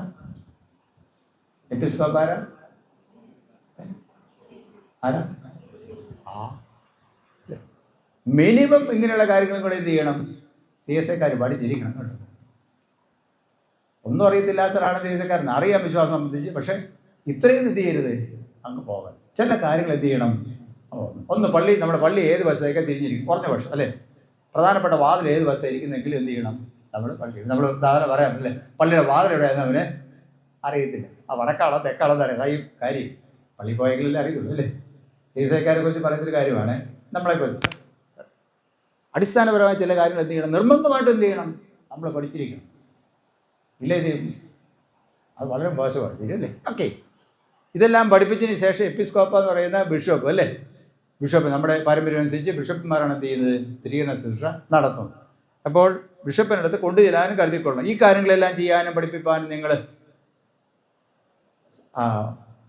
ചെയ്യുമോ എന്നാണ് ചോദ്യം. അന്നേരം അവർ നിങ്ങളുടെ പപ്പായും മമ്മിയും ജ്ഞാനമാതാക്കന്മാരും കൂടെ എന്നാ പറഞ്ഞു? തീർച്ചയായിട്ടും ചെയ്തേക്കാൻ പറ്റും. എന്നാ കൊണ്ടിക്കൊന്ന് പറഞ്ഞു പിള്ളേരെ. എത്ര വർഷം മുമ്പാ? 14 വർഷം മുമ്പ്. നമ്മുടെ സ്ത്രീയാനത്തിൻ്റെ ആ പ്രായത്തിനനുസരിച്ച് ഞങ്ങൾ പറയുന്നത് 14 വർഷത്തിന് മുമ്പ് നിങ്ങളെ കൊണ്ടുപോയി. ഇപ്പോൾ അവർ പറയാണ്, നിങ്ങളെല്ലാം ഇവിടെ കൊണ്ടുവന്നിട്ട് പറയാണ്, തിരുവേനി എന്ത് ചെയ്തിട്ടുണ്ട്? ഞങ്ങളുടെ പിള്ളേരെ നിങ്ങൾ എന്ത് ചെയ്തിട്ടുണ്ട്? കർത്താവിൻ്റെ പ്രാർത്ഥന പഠിപ്പിച്ചിട്ടുണ്ട്, വിശ്വാസ പ്രമാണം പഠിപ്പിച്ചിട്ടുണ്ട്, 10 കൽപ്പനയും പഠിപ്പിച്ചിട്ടുണ്ട്, പിന്നെ അത്യാവശ്യം പെടുന്ന എല്ലാ സംഗതികളും എന്ത് ചെയ്ത് ഞങ്ങൾ പഠിപ്പിച്ചിട്ടുണ്ട്. യാതൊരുവിധമായ മോശപ്രവർത്തികളും ഞങ്ങളിൽ നിന്ന് എന്ത് ചെയ്തിട്ടില്ല. ഈ പിള്ളേർ കണ്ടുപഠിച്ചിട്ടില്ല. അതുകൊണ്ട് ഇവരെ സ്ഥിരീകരിക്കണം എന്നാണ് പറഞ്ഞത് അല്ലേ? ഈ കുഞ്ഞുങ്ങളുടെ മാതാപിതാക്കന്മാർ വന്നിട്ട് മാതാപിതാക്കന്മാർ സ്ത്രീകളെ കുട്ടികളുടെ മാതാപിതാക്കന്മാർ പള്ളിക്കുള്ളിലുള്ളവർക്കും പുറത്തുള്ളവർക്കൊക്കെ കൈവെക്കാം. കുറേ പേരെ എനിക്ക് പുറത്തിരിക്കുന്നവരെ കാണാം. ഓക്കെ, മാതാപിതാക്കന്മാർ കൈതാത്തിട്ട് ജ്ഞാനമാതാപിതാക്കന്മാർ ഓക്കെ. സാധാരണ ജ്ഞാനമാതാക്കന്മാരാണ് കൂടുതൽ വേണ്ടത് അല്ലേ? അല്ലേ, ശരിയല്ലേ? ഓക്കെ, ഇത്രയും പേര് വന്നതിന് വളരെ സന്തോഷമുണ്ട്. ഓക്കെ, ചോദ്യം നിങ്ങളിവരെ പഠിപ്പിച്ചു എന്നുള്ളതാണ്, പഠിച്ചു കൊണ്ടുവരണമെന്നാണ് ചോദ്യം. ഇപ്പോൾ പിള്ളേരോട് ചോദിക്കുകയാണ്, കർത്താവിൻ്റെ പ്രാർത്ഥന അറിയാമോ? സ്വർഗ്ഗസ്ഥനായ പിതാവിന്റെ പ്രാർത്ഥന അറിയാമോ? അറിയാമോ? ഓക്കെ. ഒരു ദിവസം എത്ര തവണ നിങ്ങൾ ചൊല്ലും അത്? കർത്താവിൻ്റെ പ്രാർത്ഥന, സ്വർഗ്ഗസ്ഥനായ ഞങ്ങളുടെ പിതാവിന്റെ പ്രാർത്ഥന എത്ര തവണ നിങ്ങൾ ചൊല്ലും ഒരു ദിവസം? ഒരു ദിവസം 2 തവണ ചൊല്ലുന്നത് കേൾപ്പിക്കേ. സത്യം മാത്രമേ എന്ത് ചെയ്യാവുള്ളൂ? പറയാവുള്ളൂ കേട്ടോ. സത്യമേവ ജയതേ. ഓക്കെ, 10 കൽപ്പന, 10 കൽപ്പനയും 10 അറിയാൻ തരുന്നത് കേൾപ്പിക്കേ. ഓക്കെ, കേൾക്കാതെ. ഓക്കെ, 10 കൽപ്പന ഒരു 9 എണ്ണം അറിയാം. അത് ക്രമം നോക്കണ്ട, എന്നാലും പറയാണ് 9 എണ്ണം അറിയാം. 2 പേർക്ക് 9 എണ്ണം അറിയാം, അറിയത്തില്ല. ഓക്കെ, അറിയത്തില്ലാത്ത എന്ത് ചെയ്തോണം? ഉടൻ പഠിച്ചോണം. ഓക്കെ, 9 എണ്ണം അറിയത്തില്ലാത്തവർ കേൾപ്പിക്കേ. 9 അറിയത്തില്ലാത്തവർ എത്ര എണ്ണം അറിയാം? 10 അറിയാമോ? എത്ര എണ്ണം? 5 എണ്ണം അറിയാമോ? 5 എണ്ണം അറിയാം അല്ലേ? വേണം നോക്കാം അല്ലേ? 5 എണ്ണം. ഓക്കെ, പറഞ്ഞേക്കുന്നത് എന്താ? 10 കൽപ്പനയും പഠിച്ചിട്ട് എങ്ങോട്ട് വരുവുള്ളൂ എന്നാണ് പറഞ്ഞേക്കുന്നത്. കൊണ്ടുവരത്തുള്ളൂ എന്നാണ് പറഞ്ഞിരിക്കുന്നത് അല്ലേ? ഓക്കെ, 10 കൽപ്പന. വിശ്വാസ പ്രമാണം എത്രയുണ്ട്? 3. ഏതെല്ലാം?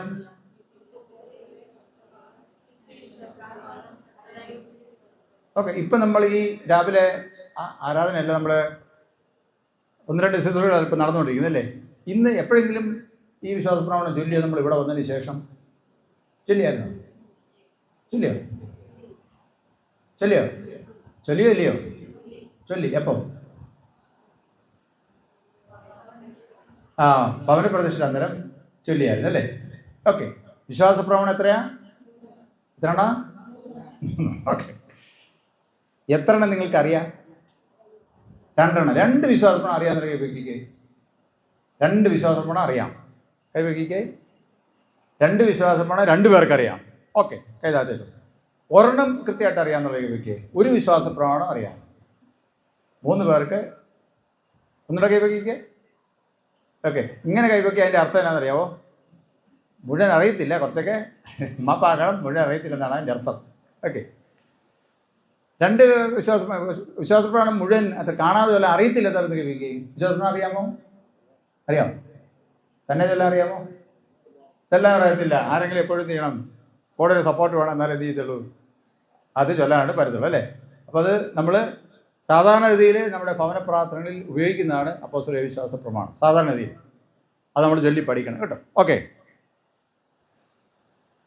കർത്താവിൻ്റെ പ്രാർത്ഥന, 10 കൽപ്പന, വിശ്വാസ പ്രമാണം, ഇത്രയും കാര്യങ്ങൾ എന്ത് ചെയ്യണം? നിർബന്ധമായിട്ടും പഠിക്കണം. അത്രയും പഠിച്ചു എന്ന് കരുതുന്നു. ഓക്കെ, ഞാൻ എൻ്റെ ചോദ്യം ഇതാണ്.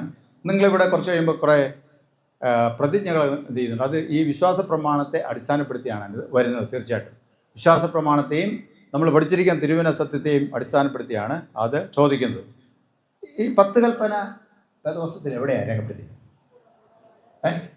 പുറപ്പാട് പുസ്തകം 20-ാം അധ്യായം. അടുത്ത് പിന്നീട് ഒരു തവണയും കൂടെ രേഖപ്പെടുത്തിയിട്ടുണ്ട്. അതെവിടെയാ? എവിടെ? ആവർത്തന പുസ്തകം 5-ാം അധ്യായം, ആവർത്തന പുസ്തകം 5-ാം അധ്യായം. ഓക്കെ, ആവർത്തന പുസ്തകം 6-ാം അധ്യായം 6-ാം വാക്യം ഞാനൊന്ന് വായിക്കാം. ആവർത്തനം 6:6 ഞാൻ വായിക്കുന്നില്ല, നിങ്ങളൊന്ന് വായിക്കാം. ആവർത്തന പുസ്തകം 6-ാം അധ്യായം 6-ാം വാക്യം എടുത്തവർ ആദ്യം വായിക്കുക.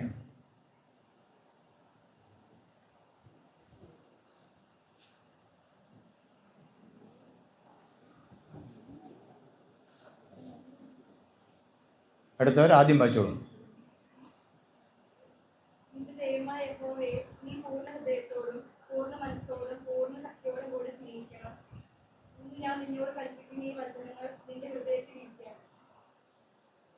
ആവർത്തന പുസ്തകം 6-ാം അധ്യായം 6-ാം വാക്യം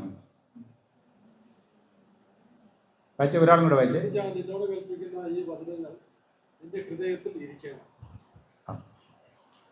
നീ അവയെ അടുത്തും കൂടെ വായിച്ചോ, 7-ാം കൂടെ ചേർത്ത് വായിച്ചേ. നിന്റെ മക്കൾക്ക് ഉപദേശിച്ചു കൊടുക്കുകയും നീ വീട്ടിലിരിക്കുമ്പോഴും വഴി നടക്കുമ്പോഴും കിടക്കുമ്പോഴും എഴുന്നേൽക്കുമ്പോഴും അവയെക്കുറിച്ച് സംസാരിക്കുകയും വേണം. ഓക്കെ, ഞാനത് വായിക്കാനായിട്ട് പറഞ്ഞതെന്ന് വെച്ചാൽ നിങ്ങൾ പുസ്തകം എടുക്കുന്നത് കാണാൻ വേണ്ടിയാണ് നോക്കിയത് കേട്ടോ. ഇവിടെ മോനെ പിന്നെ എളുപ്പം വഴി കാണിച്ചു. അത് വളരെ നല്ല കാര്യമാണ്. പുസ്തകം എവിടെയാണെന്ന് അറിയത്തില്ല, എന്ത് ചെയ്യണം? അതിൻ്റെ ഫ്രണ്ട് പേജിൽ എന്ത് ചെയ്യുന്നുണ്ട്? ആകാരാതി കൊടുത്തിട്ടുണ്ട് അല്ലേ? ടക്കെന്ന് ആകാരാതി നോക്കുക, പേജ് നോക്കുക, ടക്ക് എടുക്കുക. ഇവിടേക്ക് പുസ്തകത്തിൻ്റെ പേരൊക്കെ പഠിച്ചിരിക്കുന്നതാണ്. ഇത് എടുത്ത് വായിക്കാൻ പറയുന്നത് പുസ്തക പരിചയം എന്നാണ് പറയുന്നത്. എന്താണ് പുസ്തക പരിചയം അല്ലേ? ചിലർ നമുക്കറിയാം, അവർ വേദഭാഗങ്ങൾ പറഞ്ഞാൽ എന്ത് ചെയ്യും? അവരിങ്ങനെ തുറക്കുന്ന ആ ഭാഗമായിരിക്കും അല്ലേ? അത്രയും കൃത്യമായിരിക്കും. അവിടെ കയ്യും അവരുടെ മനസ്സും എല്ലാം വേദപുസ്തകം എന്ത് ചെയ്യും? വളരെ കൃത്യമായിരിക്കും, വളരെ വേഗത്തിൽ എടുത്ത് വായിക്കും അല്ലേ? ഓക്കെ, വേദപുസ്തകം എല്ലാ ദിവസവും എന്ത് ചെയ്യണം? വായിക്കണം. വായിച്ചാൽ മാത്രമേ എന്ത് ചെയ്യത്തുള്ളൂ? അങ്ങനെ ആ പുസ്തക പരിചയം നമുക്ക് കിട്ടത്തുള്ളൂ. ഓക്കെ, ഇതിനകത്ത് പറഞ്ഞിരിക്കുന്നത്, ഇന്ന് ഞാൻ നിന്നോട് കൽപ്പിക്കുന്ന ഈ വചനങ്ങൾ നിന്റെ ഹൃദയത്തിൽ ഇരിക്കണം. നീ അവയെ നിന്റെ മക്കൾക്ക് എന്ത് ചെയ്യണം? ഉപദേശിച്ചു കൊടുക്കണം. നീ ഇരിക്കുമ്പോൾ, എഴുന്നേൽക്കുമ്പോൾ, വഴി നടക്കുമ്പോൾ എല്ലാം എന്ത് ചെയ്യണം? അതിൽ ബേസ് ചെയ്ത് പോകണം എന്നാണ് പറഞ്ഞിരിക്കുന്നത്. 5-ാം അധ്യായത്തിലാണ് കൽപ്പന പറഞ്ഞിരിക്കുന്നത്. 5-ാം അധ്യായത്തിൽ 10 കൽപ്പന പറഞ്ഞതിന് ശേഷം ദൈവം പറയുകയാണ്, മോശെ മുഖാന്തരം അരുളി ചെയ്യുകയാണ്, നിങ്ങൾ എന്ത് ചെയ്യണം? ഈ കൽപ്പനകൾ എന്ത് ചെയ്യണം? എപ്പോഴും എന്ത് ചെയ്യണം? എവിടെ ഇരിക്കണം? കൽപ്പനകൾ എവിടെ ഇരിക്കണം? കൽപ്പനകൾ ഹൃദയത്തിലിരിക്കണം. പിന്നെ എന്ത് ചെയ്യണം? അവയെ എന്ത് ചെയ്യണം? അവയെ അനുസരിക്കണം അല്ലേ? അവയെ നിന്റെ മക്കൾക്ക് എന്ത് ചെയ്യണം? ഉപദേശിച്ചു കൊടുക്കണം, പറഞ്ഞു കൊടുക്കണം. പിന്നെ നീയോ?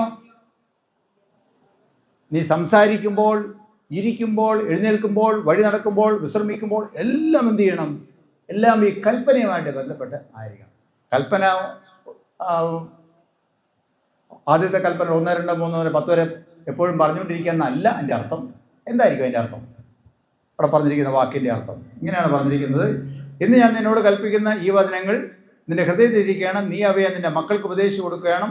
നീ വീട്ടിലിരിക്കുമ്പോൾ, വഴി നടക്കുമ്പോൾ, കിടക്കുമ്പോൾ, എഴുന്നേൽക്കുമ്പോൾ അവയെക്കുറിച്ച് സംസാരിക്കും. എന്താണ് അതിൻ്റെ അർത്ഥം?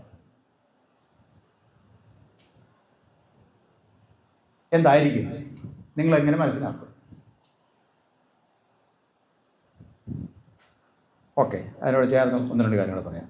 5-ാം അധ്യായം 7-ാം വാക്യം പ്രകാരമാണ് പറഞ്ഞിരിക്കുന്നത്.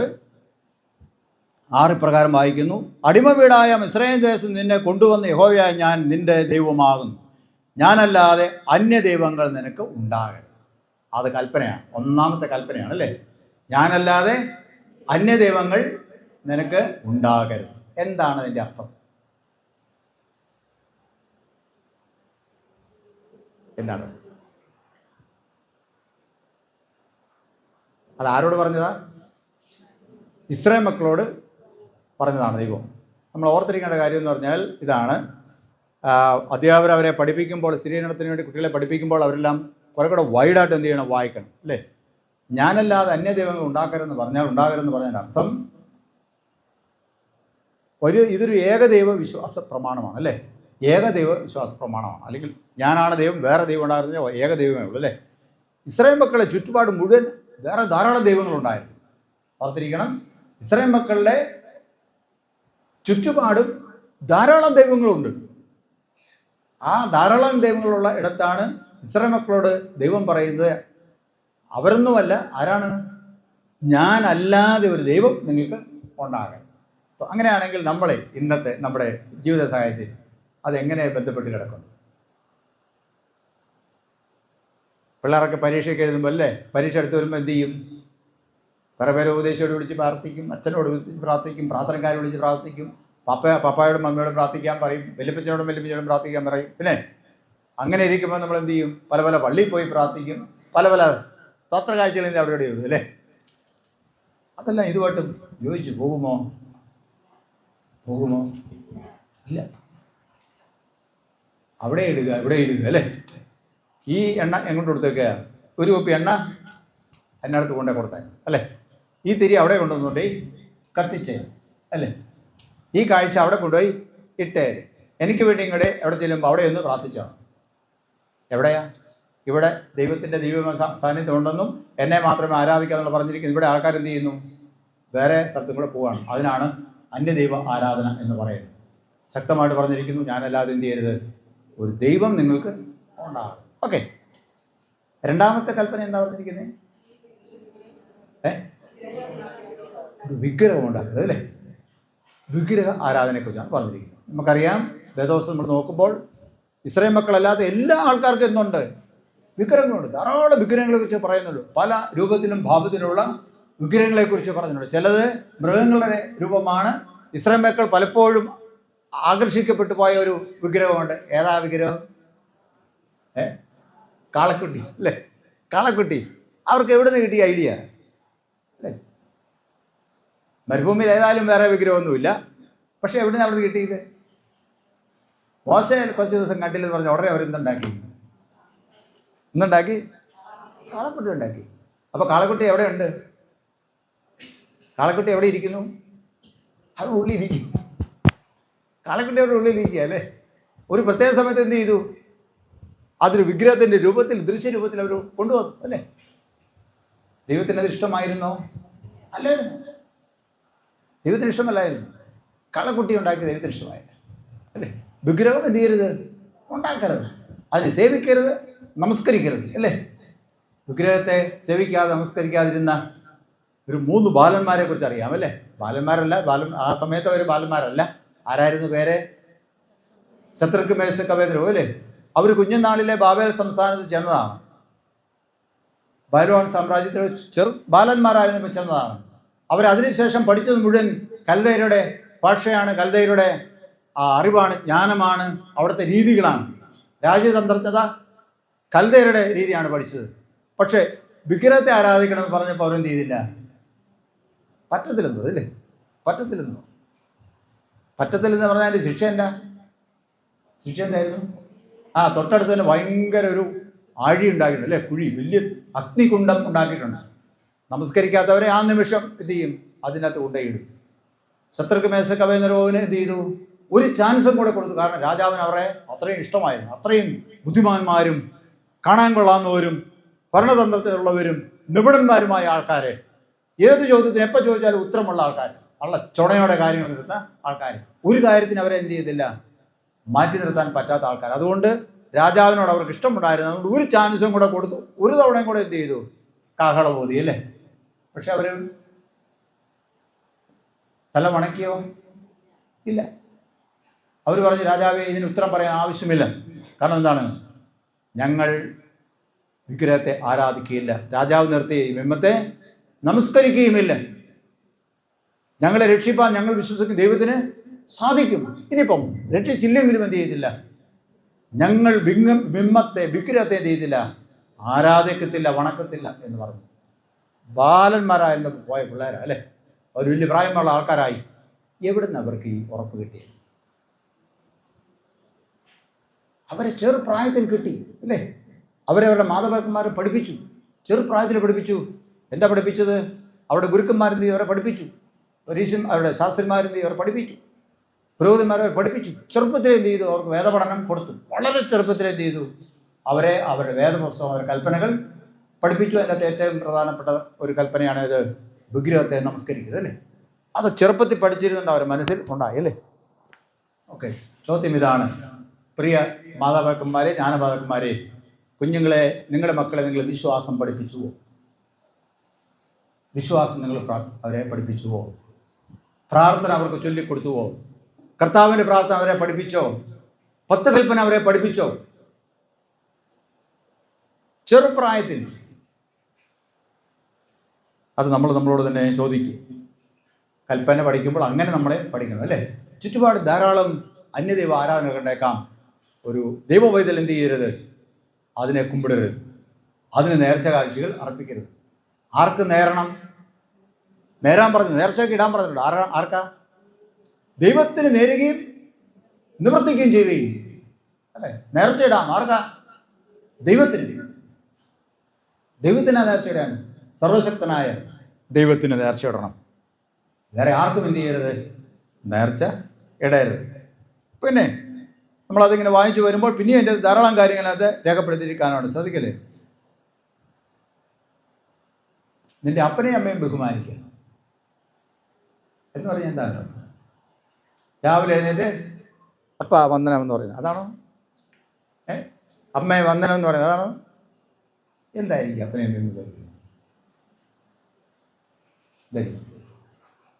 അല്ല, ബഹുമാനിക്കാത്ത എന്തായിരിക്കും? എന്തായിരിക്കും? ദീർഘായുസൊക്കെ രണ്ടാമത് കിടക്കട്ടെ. എന്താണത് അർത്ഥം? അവർ പറഞ്ഞാൽ അവർ പറയുന്നത് അനുസരിക്കുക, അവർ പറയുന്നത് കേൾക്കുക, അവരുടെ ഇഷ്ടങ്ങളനുസരിച്ച് നമ്മൾ എന്ത് ചെയ്യുക? പ്രവർത്തിക്കുക. ഒരു മോശമായ സംസാരം അവരുടെ അടുത്ത് എന്ത് ചെയ്യുക? പറയാതിരിക്കുക, അല്ലേ? നമ്മളങ്ങനെ പറയാറുണ്ടോ? അപ്പനോട് അമ്മയോട് ദേഷ്യപ്പെടാറുണ്ടോ? ദേഷ്യപ്പെടാറുണ്ടോ? ഉണ്ടോ? ഞാൻ നിങ്ങളോട് ചോദിക്കുന്നത്, ബാക്കിയുള്ളവരോടല്ല. അവർ ചോദിച്ചാൽ ചിലപ്പോൾ പറഞ്ഞെങ്കിലോ, അല്ലേ? പപ്പായോടും മമ്മിയോടൊക്കെ ദേഷ്യപ്പെടാറുണ്ടോ? പിന്നെ അവരോട് പറയണം, അല്ലേ? അവർ നോക്കിയിരിക്കുക നിങ്ങൾ എന്നാ പറയുന്നത്. ഇങ്ങോട്ട് വരാൻ പറഞ്ഞാൽ എന്ത് ചെയ്യും? അങ്ങോട്ട്. അത് അനുസരണമാണോ? ബഹുമാനമാണോ? അല്ല. നമ്മൾ പഠിക്കണം അപ്പനെയും അമ്മയും ബഹുമാനിക്കാതെ എന്താണ്, അല്ലേ? അപ്പനെയും അമ്മയും ബഹുമാനിക്കാതെ ഞാൻ ബഹുമാനിക്കാതെ തന്നെയാണ് എൻ്റെ അർത്ഥം. ഓക്കെ.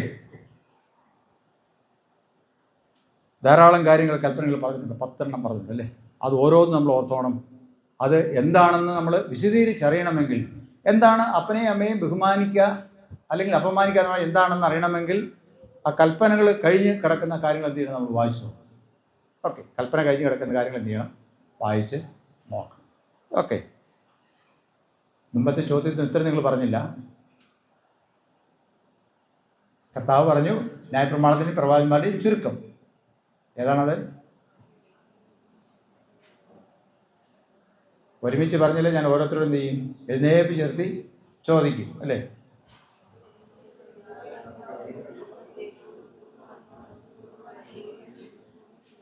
ഈ ഒന്നും കേട്ടില്ല. ആ പാൻ കറങ്ങുന്നുണ്ടോ? ഒന്നുകൂടെ ഉറപ്പ് പറഞ്ഞേ.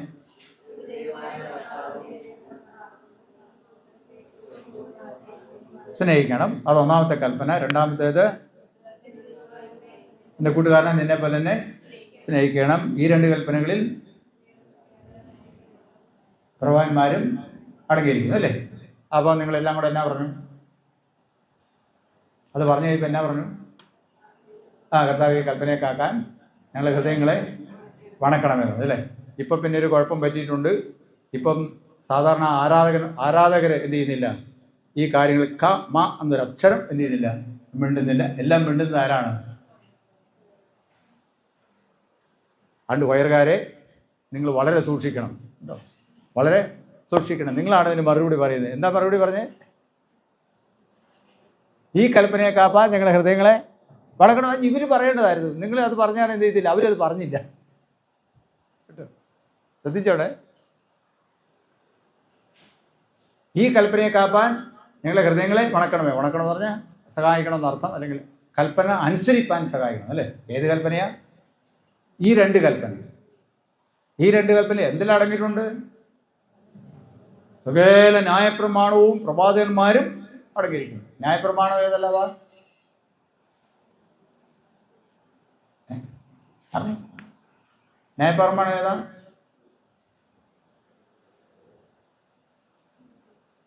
മാതാപിതാക്കന്മാരെ, ജ്ഞാനമാതാക്കന്മാരെ, മേച്ചാലിൽ വന്ന പ്രിയ സൺഡേ സ്കൂൾ അധ്യാപകരെ, പ്രിയപ്പെട്ട അച്ഛൻ, നിങ്ങളെല്ലാവരും കേൾക്കാൻ പറയുകയാണ്. ന്യായപ്രമാണം ഏതാണെന്ന് എന്ത് ചെയ്തില്ല? നമ്മൾ കുട്ടികളെ എന്തില്ല പഠിപ്പിക്കുന്നു. നിങ്ങളും കൂടെ പഠിപ്പിച്ചോ. ന്യായപ്രമാണം ഏതാണ്?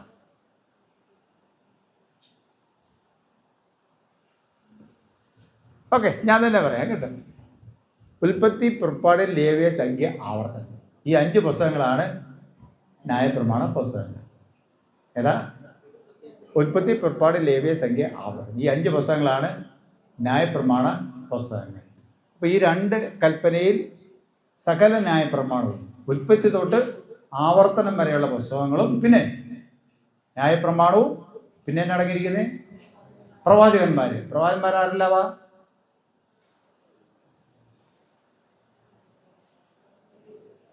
ജോർജ് കുട്ടി പ്രവാചകൻ, ഫ്രാൻസിസ് പ്രവാചകൻ, ജോൺസൺ പ്രവാചകൻ, ആരാണോ? ആരാ പ്രവാചകന്മാര്? പറഞ്ഞു പറയില്ല. അങ്ങനെ പ്രവാചകന്മാരെ എണ്ണ ഇവിടെ കൂടും. യെശയ്യാ, യെരമ്യാ, ഹോശയ്യ, യോവേൽ, ആമോസ്, എസെക്കിയേൽ, ധാരാളം പ്രവാചകന്മാരുണ്ട് അല്ലേ? ഈ 2 കൽപ്പനകളിൽ എന്തെല്ലാം അടങ്ങിയിട്ടുണ്ട്? സകല ന്യായപ്രമാണവും പ്രവാചകന്മാരും അടങ്ങിയിട്ടുണ്ട്. അപ്പോൾ ഈ 2 കൽപ്പനകളുടെ അർത്ഥം ശരിക്കും നമുക്ക് മനസ്സിലാക്കണമെങ്കിൽ ഏതെല്ലാം കൂടെ വായിച്ചു പഠിക്കണം? ഏതെല്ലാം കൂടെ വായിച്ചു പഠിക്കണം?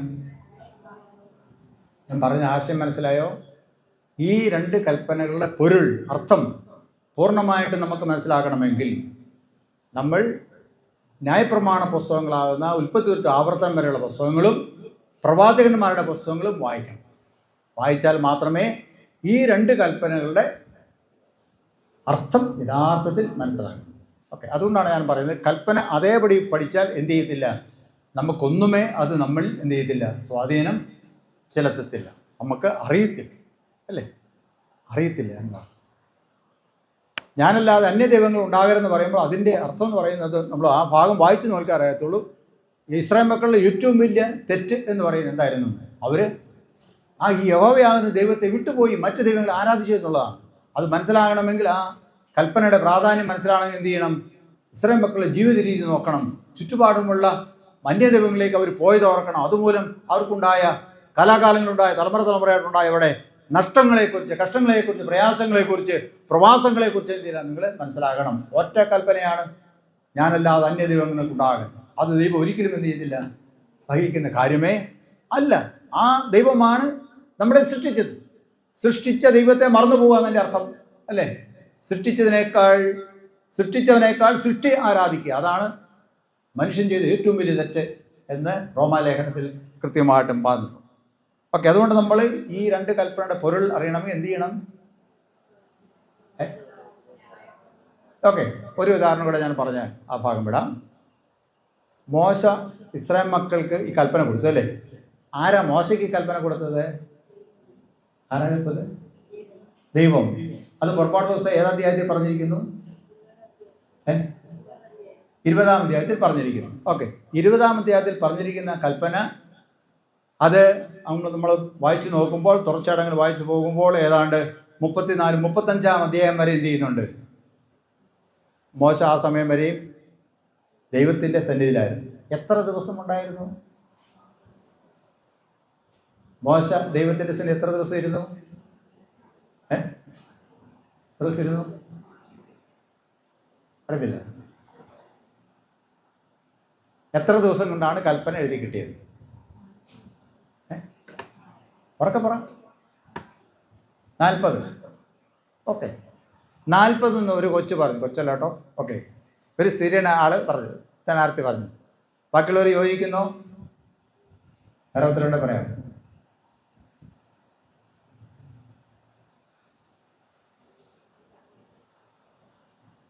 ഓക്കെ, വേറെ ഉത്തരവൊന്നുമില്ല അല്ലേ? ഓക്കെ, 40 ദിവസം കൊണ്ട് കൽപ്പന കിട്ടി. കൽപ്പനയും കൊണ്ട് വന്നപ്പോൾ എന്നാ സംഭവിച്ചു? കാളക്കുട്ടിയെ കണ്ട് എന്ത് ചെയ്തു? ഈ കൽപ്പന കൊണ്ടുപോയി നേരെ ദൈവത്തിൻ്റെ കൊടുത്തു, അല്ലേ? മോശ കൊടുത്തോ? എന്നാ ചെയ്തു? വലിച്ചു പൊട്ടിച്ചു കളഞ്ഞു, അല്ലേ? അടിച്ചു പൊട്ടിച്ചു കളഞ്ഞാൽ പറഞ്ഞു. മോശയ്ക്ക് അത് സഹിക്കാനേ പറ്റിയില്ല. ഈ ഇസ്രായേൽ മക്കൾ ഇത്രയും കഷ്ടപ്പെട്ടവരെ കൊണ്ടുവന്ന് കൽപ്പന എഴുതിക്കൊണ്ട് വരുമ്പോൾ ഈ കൽപ്പന രണ്ടും എന്ത് ചെയ്യുന്നു? മോശയുടെ കയ്യിലിരിക്കുകയാണ്, അല്ലേ? അന്നേരം നോക്കിയപ്പോഴാണ് മോശയോട് പറഞ്ഞത്, മോശ നീ പോ എന്നും പറഞ്ഞ് ഇറക്കി വിട്ടു, അല്ലേ? യോശുവ കൂടെ ഉണ്ടായിരുന്നു, ബാല്യക്കാരൻ. യോശുവ പറഞ്ഞു, അവിടെ ഭയങ്കര ആഘോഷം കേൾക്കാമല്ലോ, ഭയങ്കര ആഘോഷം കേൾക്കാമല്ലോ, ഭയങ്കര ഉത്സവമാണെന്ന് തോന്നുന്നു എന്ന് തോന്നുന്നു. വലിയൊരു ആഘോഷമാണ്, വിജയ ആഘോഷമാണ്. ഉടനെ മോശ എന്ത് ചെയ്തു? മോശ കാതോർത്തു. എന്താണ് ശബ്ദം? മോശ പറയുന്നൊരു കമൻ്റ് ഉണ്ട്.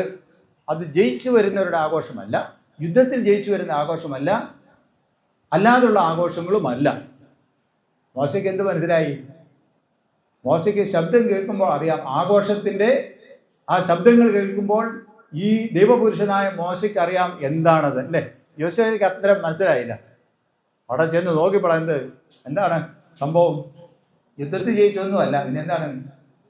ഒരു വിഗ്രഹത്തിന് മുമ്പിൽ കിടന്ന് ഉല്ലസിക്കുന്നതാണ്, അല്ലേ? മോശ അതുകൊണ്ട് സഹിച്ചില്ലല്ലേ? എന്ത് ചെയ്തു?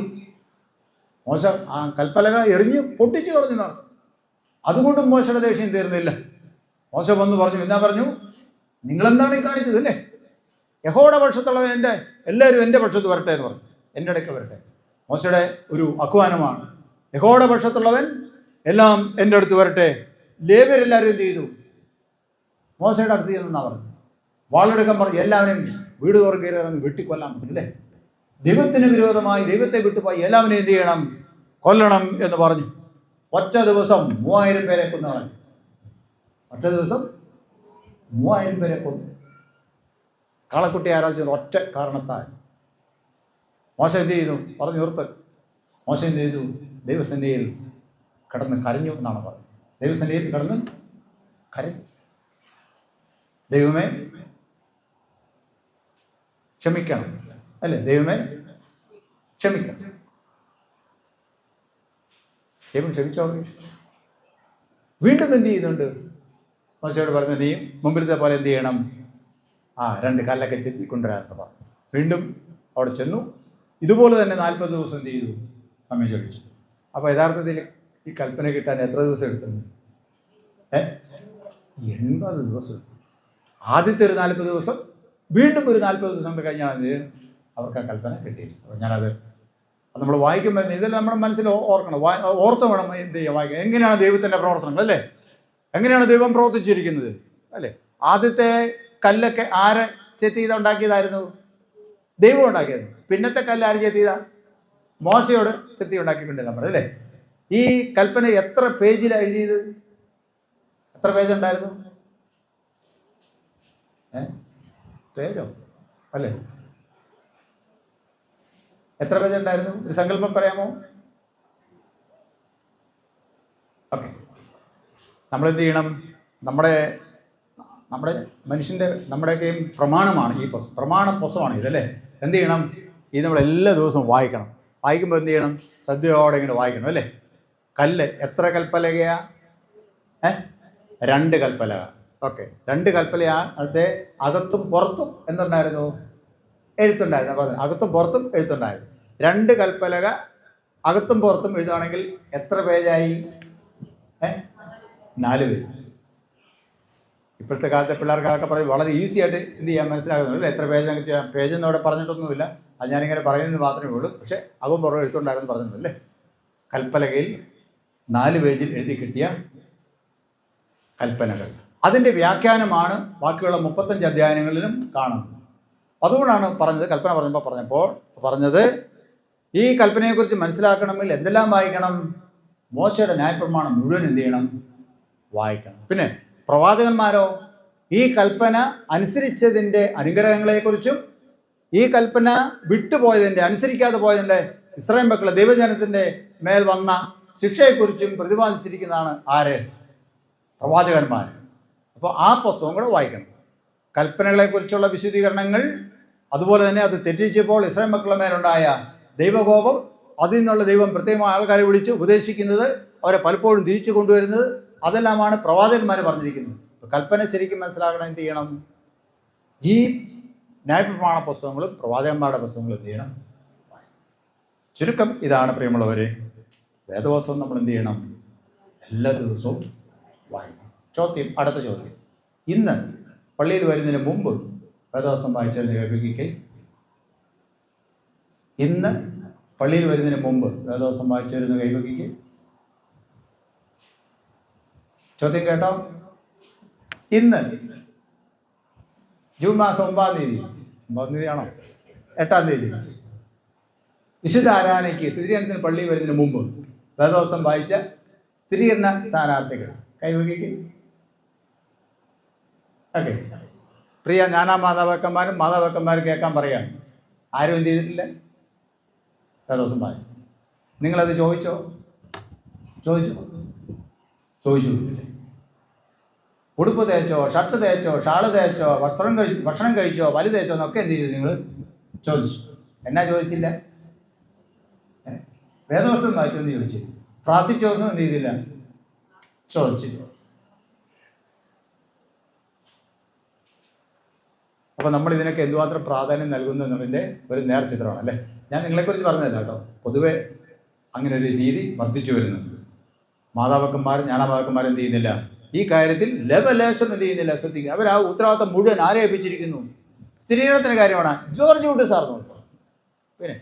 പിന്നെ അച്ഛൻ ക്ലാസ് എടുത്താലോ? അച്ഛൻ 2 ക്ലാസ്, ബാക്കിയുള്ളത് അച്ഛനും ചോദിച്ചു കൊടുത്തു, നോക്കിക്കോളും. ഞങ്ങൾക്കതൊന്നും ബാധകം അല്ലേ. പക്ഷേ ഇവിടെ പ്രതിജ്ഞ ചെയ്തിട്ട് പോയത് എന്താണ്? സ്നാന സമയത്ത് പ്രതിജ്ഞ എന്താ ചെയ്തേക്കുന്നത്? അച്ഛൻ പഠിപ്പിക്കുന്നു അല്ല പറഞ്ഞിരിക്കുന്നു, ഉപദേശിച്ച് പഠിപ്പിക്കുന്നു അല്ല പറഞ്ഞിരിക്കുന്നു, സ്ഥിരീകരണ അധ്യാപനം പഠിപ്പിക്കുന്നു അല്ല പറഞ്ഞു, സൺഡേ സ്കൂളിൽ ആര് പഠിപ്പിക്കുന്നു അല്ല പറഞ്ഞിരിക്കുന്നു. പിന്നെയോ അപ്പൻ, അമ്മ, ജ്ഞാനമാതാപിതാക്കന്മാർ 5 പേര്, അവരുടെ ഉത്തരവാദിത്വമാണ് എന്ത് ചെയ്യുന്നത്? ഇത് പഠിപ്പിക്കുക, പഠിപ്പിച്ചിവിടെ ഹാജരാക്കുക അല്ലേ. അതുകൊണ്ട് ജ്ഞാനമാതാക്കന്മാരായിട്ട് നിൽക്കാൻ നമ്മൾ ആൾക്കാർ പറയുമ്പോൾ ഒന്ന് നിൽക്കണേ എന്ന് പറയുമ്പോൾ നമ്മൾ പോയി ചുമ്മാ നിന്നാൽ പോരാ. ഉത്തരവാദിത്വം വളരെ വലുതാണ്. അവർക്ക് വേണ്ടി പ്രാർത്ഥിക്കാനുള്ള കടമ നിങ്ങൾക്കുണ്ട്. ഓക്കെ. കുറച്ച് കഴിയുമ്പോൾ ഒരു ചോദ്യമുണ്ട്. നിങ്ങൾ എല്ലാ ദിവസവും വേദോസം വായിക്കും? ഇവിടെ ചോദ്യം ചോദിക്കുന്നുണ്ട്. ദൈവസന്നിധിയിൽ ഒരു ചോദ്യം, പല ചോദ്യങ്ങളും, ഒരു ചോദ്യം ഇതാണ്. ഏതാ? നിങ്ങൾ എല്ലാ ദിവസവും വേദോസം വായിക്കുന്നു? അത് വാഗ്ദത്തം ചെയ്തു പോവുകയാണ്. ഞാൻ എല്ലാ ദിവസവും വേദോസം വായിക്കുമെന്ന് പറഞ്ഞാൽ എന്ത് ചെയ്യണം? വായിക്കണമെന്ന് തന്നെയാണ്. എല്ലാ ദിവസവും വേദോസം വായിക്കുമെന്ന് പറഞ്ഞാൽ എല്ലാ ദിവസവും വേദോസം വായിക്കും. വേറെ ആരെയും ബോധിപ്പിക്കാൻ വേണ്ടിയല്ല, നാമും ദൈവമായിട്ട് എടുത്തിരിക്കുന്ന വാഗ്ദത്തമാണ് അല്ലേ. അടുത്ത ഒരു ചോദ്യമുണ്ട്. എല്ലാ ദിവസവും നിങ്ങൾ പ്രാർത്ഥിക്കുമോ എന്നാണ്. ഇതുവരെ നിങ്ങൾ പ്രാർത്ഥിച്ചിട്ടില്ലായിരിക്കാം, പക്ഷേ ഇന്നു മുതൽ അതിൽ നിങ്ങൾക്ക് ഒഴിവൊഴിവില്ല. ഇതുവരെ നിങ്ങൾ വേദോസം വായിച്ചിട്ടില്ലായിരിക്കാം, പക്ഷെ ഇന്നു മുതൽ നിങ്ങൾക്ക് എന്തില്ല? അതിൽ നിന്ന് ഒഴിഞ്ഞു മാറാൻ പറ്റത്തില്ല. കാരണം നിങ്ങൾ എന്ത് ചെയ്തിരിക്കുന്നു? ഇവിടെ പ്രതിജ്ഞ എടുത്തിരിക്കുകയാണ്, അല്ലെങ്കിൽ വാഗ്ദത്തം ചെയ്തിരിക്കുകയാണ്. എല്ലാ വിശുദ്ധ ദിവസങ്ങളും ദേവാലയത്തിൽ പോകുമോ എന്ന് ചോദിക്കുന്നു അല്ലേ. പോകും എന്ന് പറഞ്ഞാൽ നിങ്ങൾ ഇവിടുന്ന് പോകുന്നു. നിങ്ങൾക്ക് എന്ത് ചെയ്യാൻ പറ്റത്തില്ല? നമ്മുടെ പള്ളിയിൽ ആരാധനയ്ക്ക് പോകാതിരിക്കാൻ പറ്റത്തില്ല. കാരണം നിങ്ങളിവിടെ എന്ത് ചെയ്തിരിക്കുന്നു? പ്രതിജ്ഞ ചെയ്തിരിക്കുകയാണ്. വേറെ ആരെയും കാണിക്കാൻ വേണ്ടിയല്ല, നമ്മൾ അനുസരിക്കാൻ വേണ്ടി. ഓക്കെ. ഒരിക്കൽ നമ്മൾ എവിടെ ചെല്ലും? ദൈവത്തിൻ്റെ സന്നിധിയിൽ ചെല്ലും അല്ലേ. അവിടെ ഒത്തിരി പുസ്തകങ്ങളൊക്കെ ഉണ്ടെന്നാണ് പറഞ്ഞല്ലേ. നമ്മുടെ പേരെഴുതിയ പുസ്തകമുണ്ട്, നമ്മുടെ ചെയ്തികളെല്ലാം രേഖപ്പെടുത്തിയ പുസ്തകങ്ങളൊക്കെ അവിടെ ഉണ്ട്. വേദോസത്തിൽ പറഞ്ഞിട്ടുണ്ട്. മോശ തന്നെ പറയുന്നുണ്ട്, എൻ്റെ പേരെന്ത് ചെയ്യണം? നീ എഴുതിയ പുസ്തകത്തിൽ എൻ്റെ പേര് മായ്ച്ചു കളയണമെന്ന് പറയുന്നുണ്ട്. അത് ഞാൻ നമ്മളെ കൽപ്പനയുമായിട്ട് ബന്ധപ്പെട്ട കിടക്കുന്നു. ദൈവം പറയുന്നുണ്ട്, നിൻ്റെ പേര് ഞാൻ എന്ത് ചെയ്തില്ല? പുസ്തകത്തിൽ നിന്ന് മാറ്റി, ജീവപുസ്തകത്തിൽ നിൻ്റെ പേര് മാറ്റത്തില്ല. എന്നെ അനുസരിക്കാത്തൊരു പേരെന്ത് ചെയ്യും? ഞാൻ മായ്ച്ചു കളയും എന്ന് പറയുന്നു അല്ലേ. അപ്പോൾ നമ്മുടെ പേരൊക്കെ രേഖപ്പെടുത്തിയ പുസ്തകം എന്ത് ചെയ്യുന്നുണ്ട്? അവിടെ ഉണ്ട്. അത് തെളിവാണ് അല്ലേ. ഓക്കെ. അങ്ങനെയാണെങ്കിൽ ദൈവം നമ്മളോട് ചോദിക്കും, ഫ്രാൻസിസേ, നീ എല്ലാ ദിവസവും പള്ളിയിൽ പോകാൻ തീരുമാനം എടുത്താണല്ലോ, നീ എന്താണ് കുറേ അധികം ഞായറാഴ്ച നീ വിശുദ്ധ ദിവസം നീ ആദരിച്ചില്ല? കുറേ അധികം ദിവസം വിശുദ്ധ ഞായറാഴ്ച നീ ആചരിച്ചില്ലല്ലോ അല്ലേ. നീ ദൈവത്തിൻ്റെ എൻ്റെ കൽപ്പന പ്രമാണിക്കാമെന്ന് പറഞ്ഞാണല്ലോ നീ പോയത്. അത് ഞാൻ കേട്ടാലും നീ എന്താണ് ചെയ്യാതിരുന്നത്? നീ ദൈവത്തിന് വേണ്ടി കൊടുക്കാമെന്ന് പറഞ്ഞിട്ടാണോ നീ പോയത്? ഇതുവരെ 5ൻ്റെ ഒരു തൊട്ട് എന്ത് ചെയ്തിട്ടില്ല, നീ തന്നിട്ടില്ലല്ലോ എന്ന് ദൈവം എന്ത് ചെയ്യും? ഒരിക്കൽ നമ്മളവിടെ ചെല്ലുമ്പോൾ ചോദിക്കും. നീ കർത്താവിൻ്റെ സാക്ഷിയായിട്ട് നിൽക്കാമെന്ന് പറഞ്ഞാണല്ലോ നീ പോയത് അല്ലേ. നീ ഒരു ദിവസം പോലും എന്ത് ചെയ്തില്ല? എൻ്റെ സാക്ഷിയായിട്ട് നിന്നില്ലല്ലോ ഫ്രാൻസിസേ എന്ന് ചോദിച്ചാൽ ഞങ്ങളുടെ പേര് പറഞ്ഞ് ചോദിക്കുന്ന അങ്ങനെ ദൈവത്തിന് അറിയാം അല്ലേ. നമ്മൾ മറന്നു പോയാൽ ആരും മറന്നു പോകത്തില്ല, ദൈവം മറന്നു പോകത്തില്ല. കാരണം അതാണ് അന്നേരം തന്നെ രേഖപ്പെടുത്തി വെച്ചിരിക്കുക അല്ലേ. ഓക്കെ. അതുകൊണ്ട് നിങ്ങൾ എടുക്കുന്ന പ്രതിജ്ഞകൾ ഓർക്കണം, വളരെ വളരെ പ്രധാനപ്പെട്ടതാണ്. ഇതുവരെ നിങ്ങൾ വേദവസം വായിച്ചില്ല എന്നുള്ളത് എന്ത് ചെയ്തേക്കാം? അത് മാതാപിതാക്കന്മാരും ജ്ഞാനമാതാക്കന്മാരും സൺഡേ സ്കൂൾ അധ്യാപകരൊക്കെ ശ്രദ്ധിക്കേണ്ടതായിരുന്നു. ഓക്കെ. എന്ത് ചെയ്തില്ല? ഇന്ന് വളരെ പ്രധാനപ്പെട്ട ഒരു ദിവസമായിട്ടും കൂടെ എന്ത് ചെയ്തില്ല? നമ്മളെന്ത് ചെയ്യില്ല? അത് നമ്മൾ നോക്കിയില്ലല്ലേ? ഒരുപക്ഷെ വായിച്ച് കാണുമായിരിക്കും, അല്ലെങ്കിൽ വൈകുന്നേരം ആയിരിക്കും വായിക്കുന്നത്. എന്ത് വായിക്കോട്ടെ, ഇന്നു മുതൽ നിങ്ങൾ എന്ത് ചെയ്യണം? എല്ലാ ദിവസങ്ങളിലും ദിവസം വായിക്കണം. എല്ലാ ദിവസവും എന്ത് ചെയ്യണം? പ്രാർത്ഥിക്കണം. അത് നിങ്ങളെ നിർബന്ധമാണ്. എല്ലാ വിശുദ്ധ ദിവസങ്ങളിലും ആരാധനയ്ക്ക് എന്ത് ചെയ്യണം? നിങ്ങൾ വരണം. ദൈവത്തിൻ്റെ കൽപ്പനകൾ എന്ത് ചെയ്യണം? നിങ്ങൾ പ്രമാണിക്കണം. ഓക്കെ, നമ്മൾ ഏത് പള്ളിക്കാരാ? നമ്മുടെ പള്ളിയുടെ സഭയുടെ പേരെന്നാ? CSI അല്ലേ? ഓക്കെ, CSI ആണെങ്കിൽ അതിൻ്റെ ഫുൾഫോം എങ്ങനെയാണ്? Cent Joseph. ഓക്കെ, സക്രമം എത്രയാ? 2. ഏതെല്ലാം? ബുദ്ധിസ്മയും കർത്താവിൻ്റെ അത്താണ്. ഓക്കെ, വേദോസം എല്ലാ ദിവസവും വായിച്ചുകൊണ്ട് നിങ്ങളെടുക്കുന്ന പ്രതിജ്ഞകൾ ഓർത്തുകൊണ്ട് കൽപ്പനകൾ അത് വീണ്ടും എന്ത് ചെയ്യണം? നമ്മൾ ഓർക്കണം. നമ്മളിവിടെ കൽപ്പനകൾ പറയുന്നുണ്ട്, എങ്കിലും അതൊന്നും ആളുകൾ വേണ്ട രീതിയിൽ എടുക്കുന്നില്ല. അത് നമ്മൾ അങ്ങനെയല്ല. നമ്മൾ ദിവസത്തിന് തീരുമാനമെടുത്ത് പോവുകയാണ്.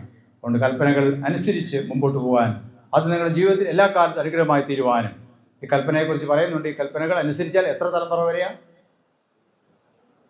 1000 തലമുറ വരെ അനുഗ്രഹമാണ് അല്ലേ? 1 2 തലമുറയല്ല, 1000 തലമുറ വരെ അനുഗ്രഹമാണ്.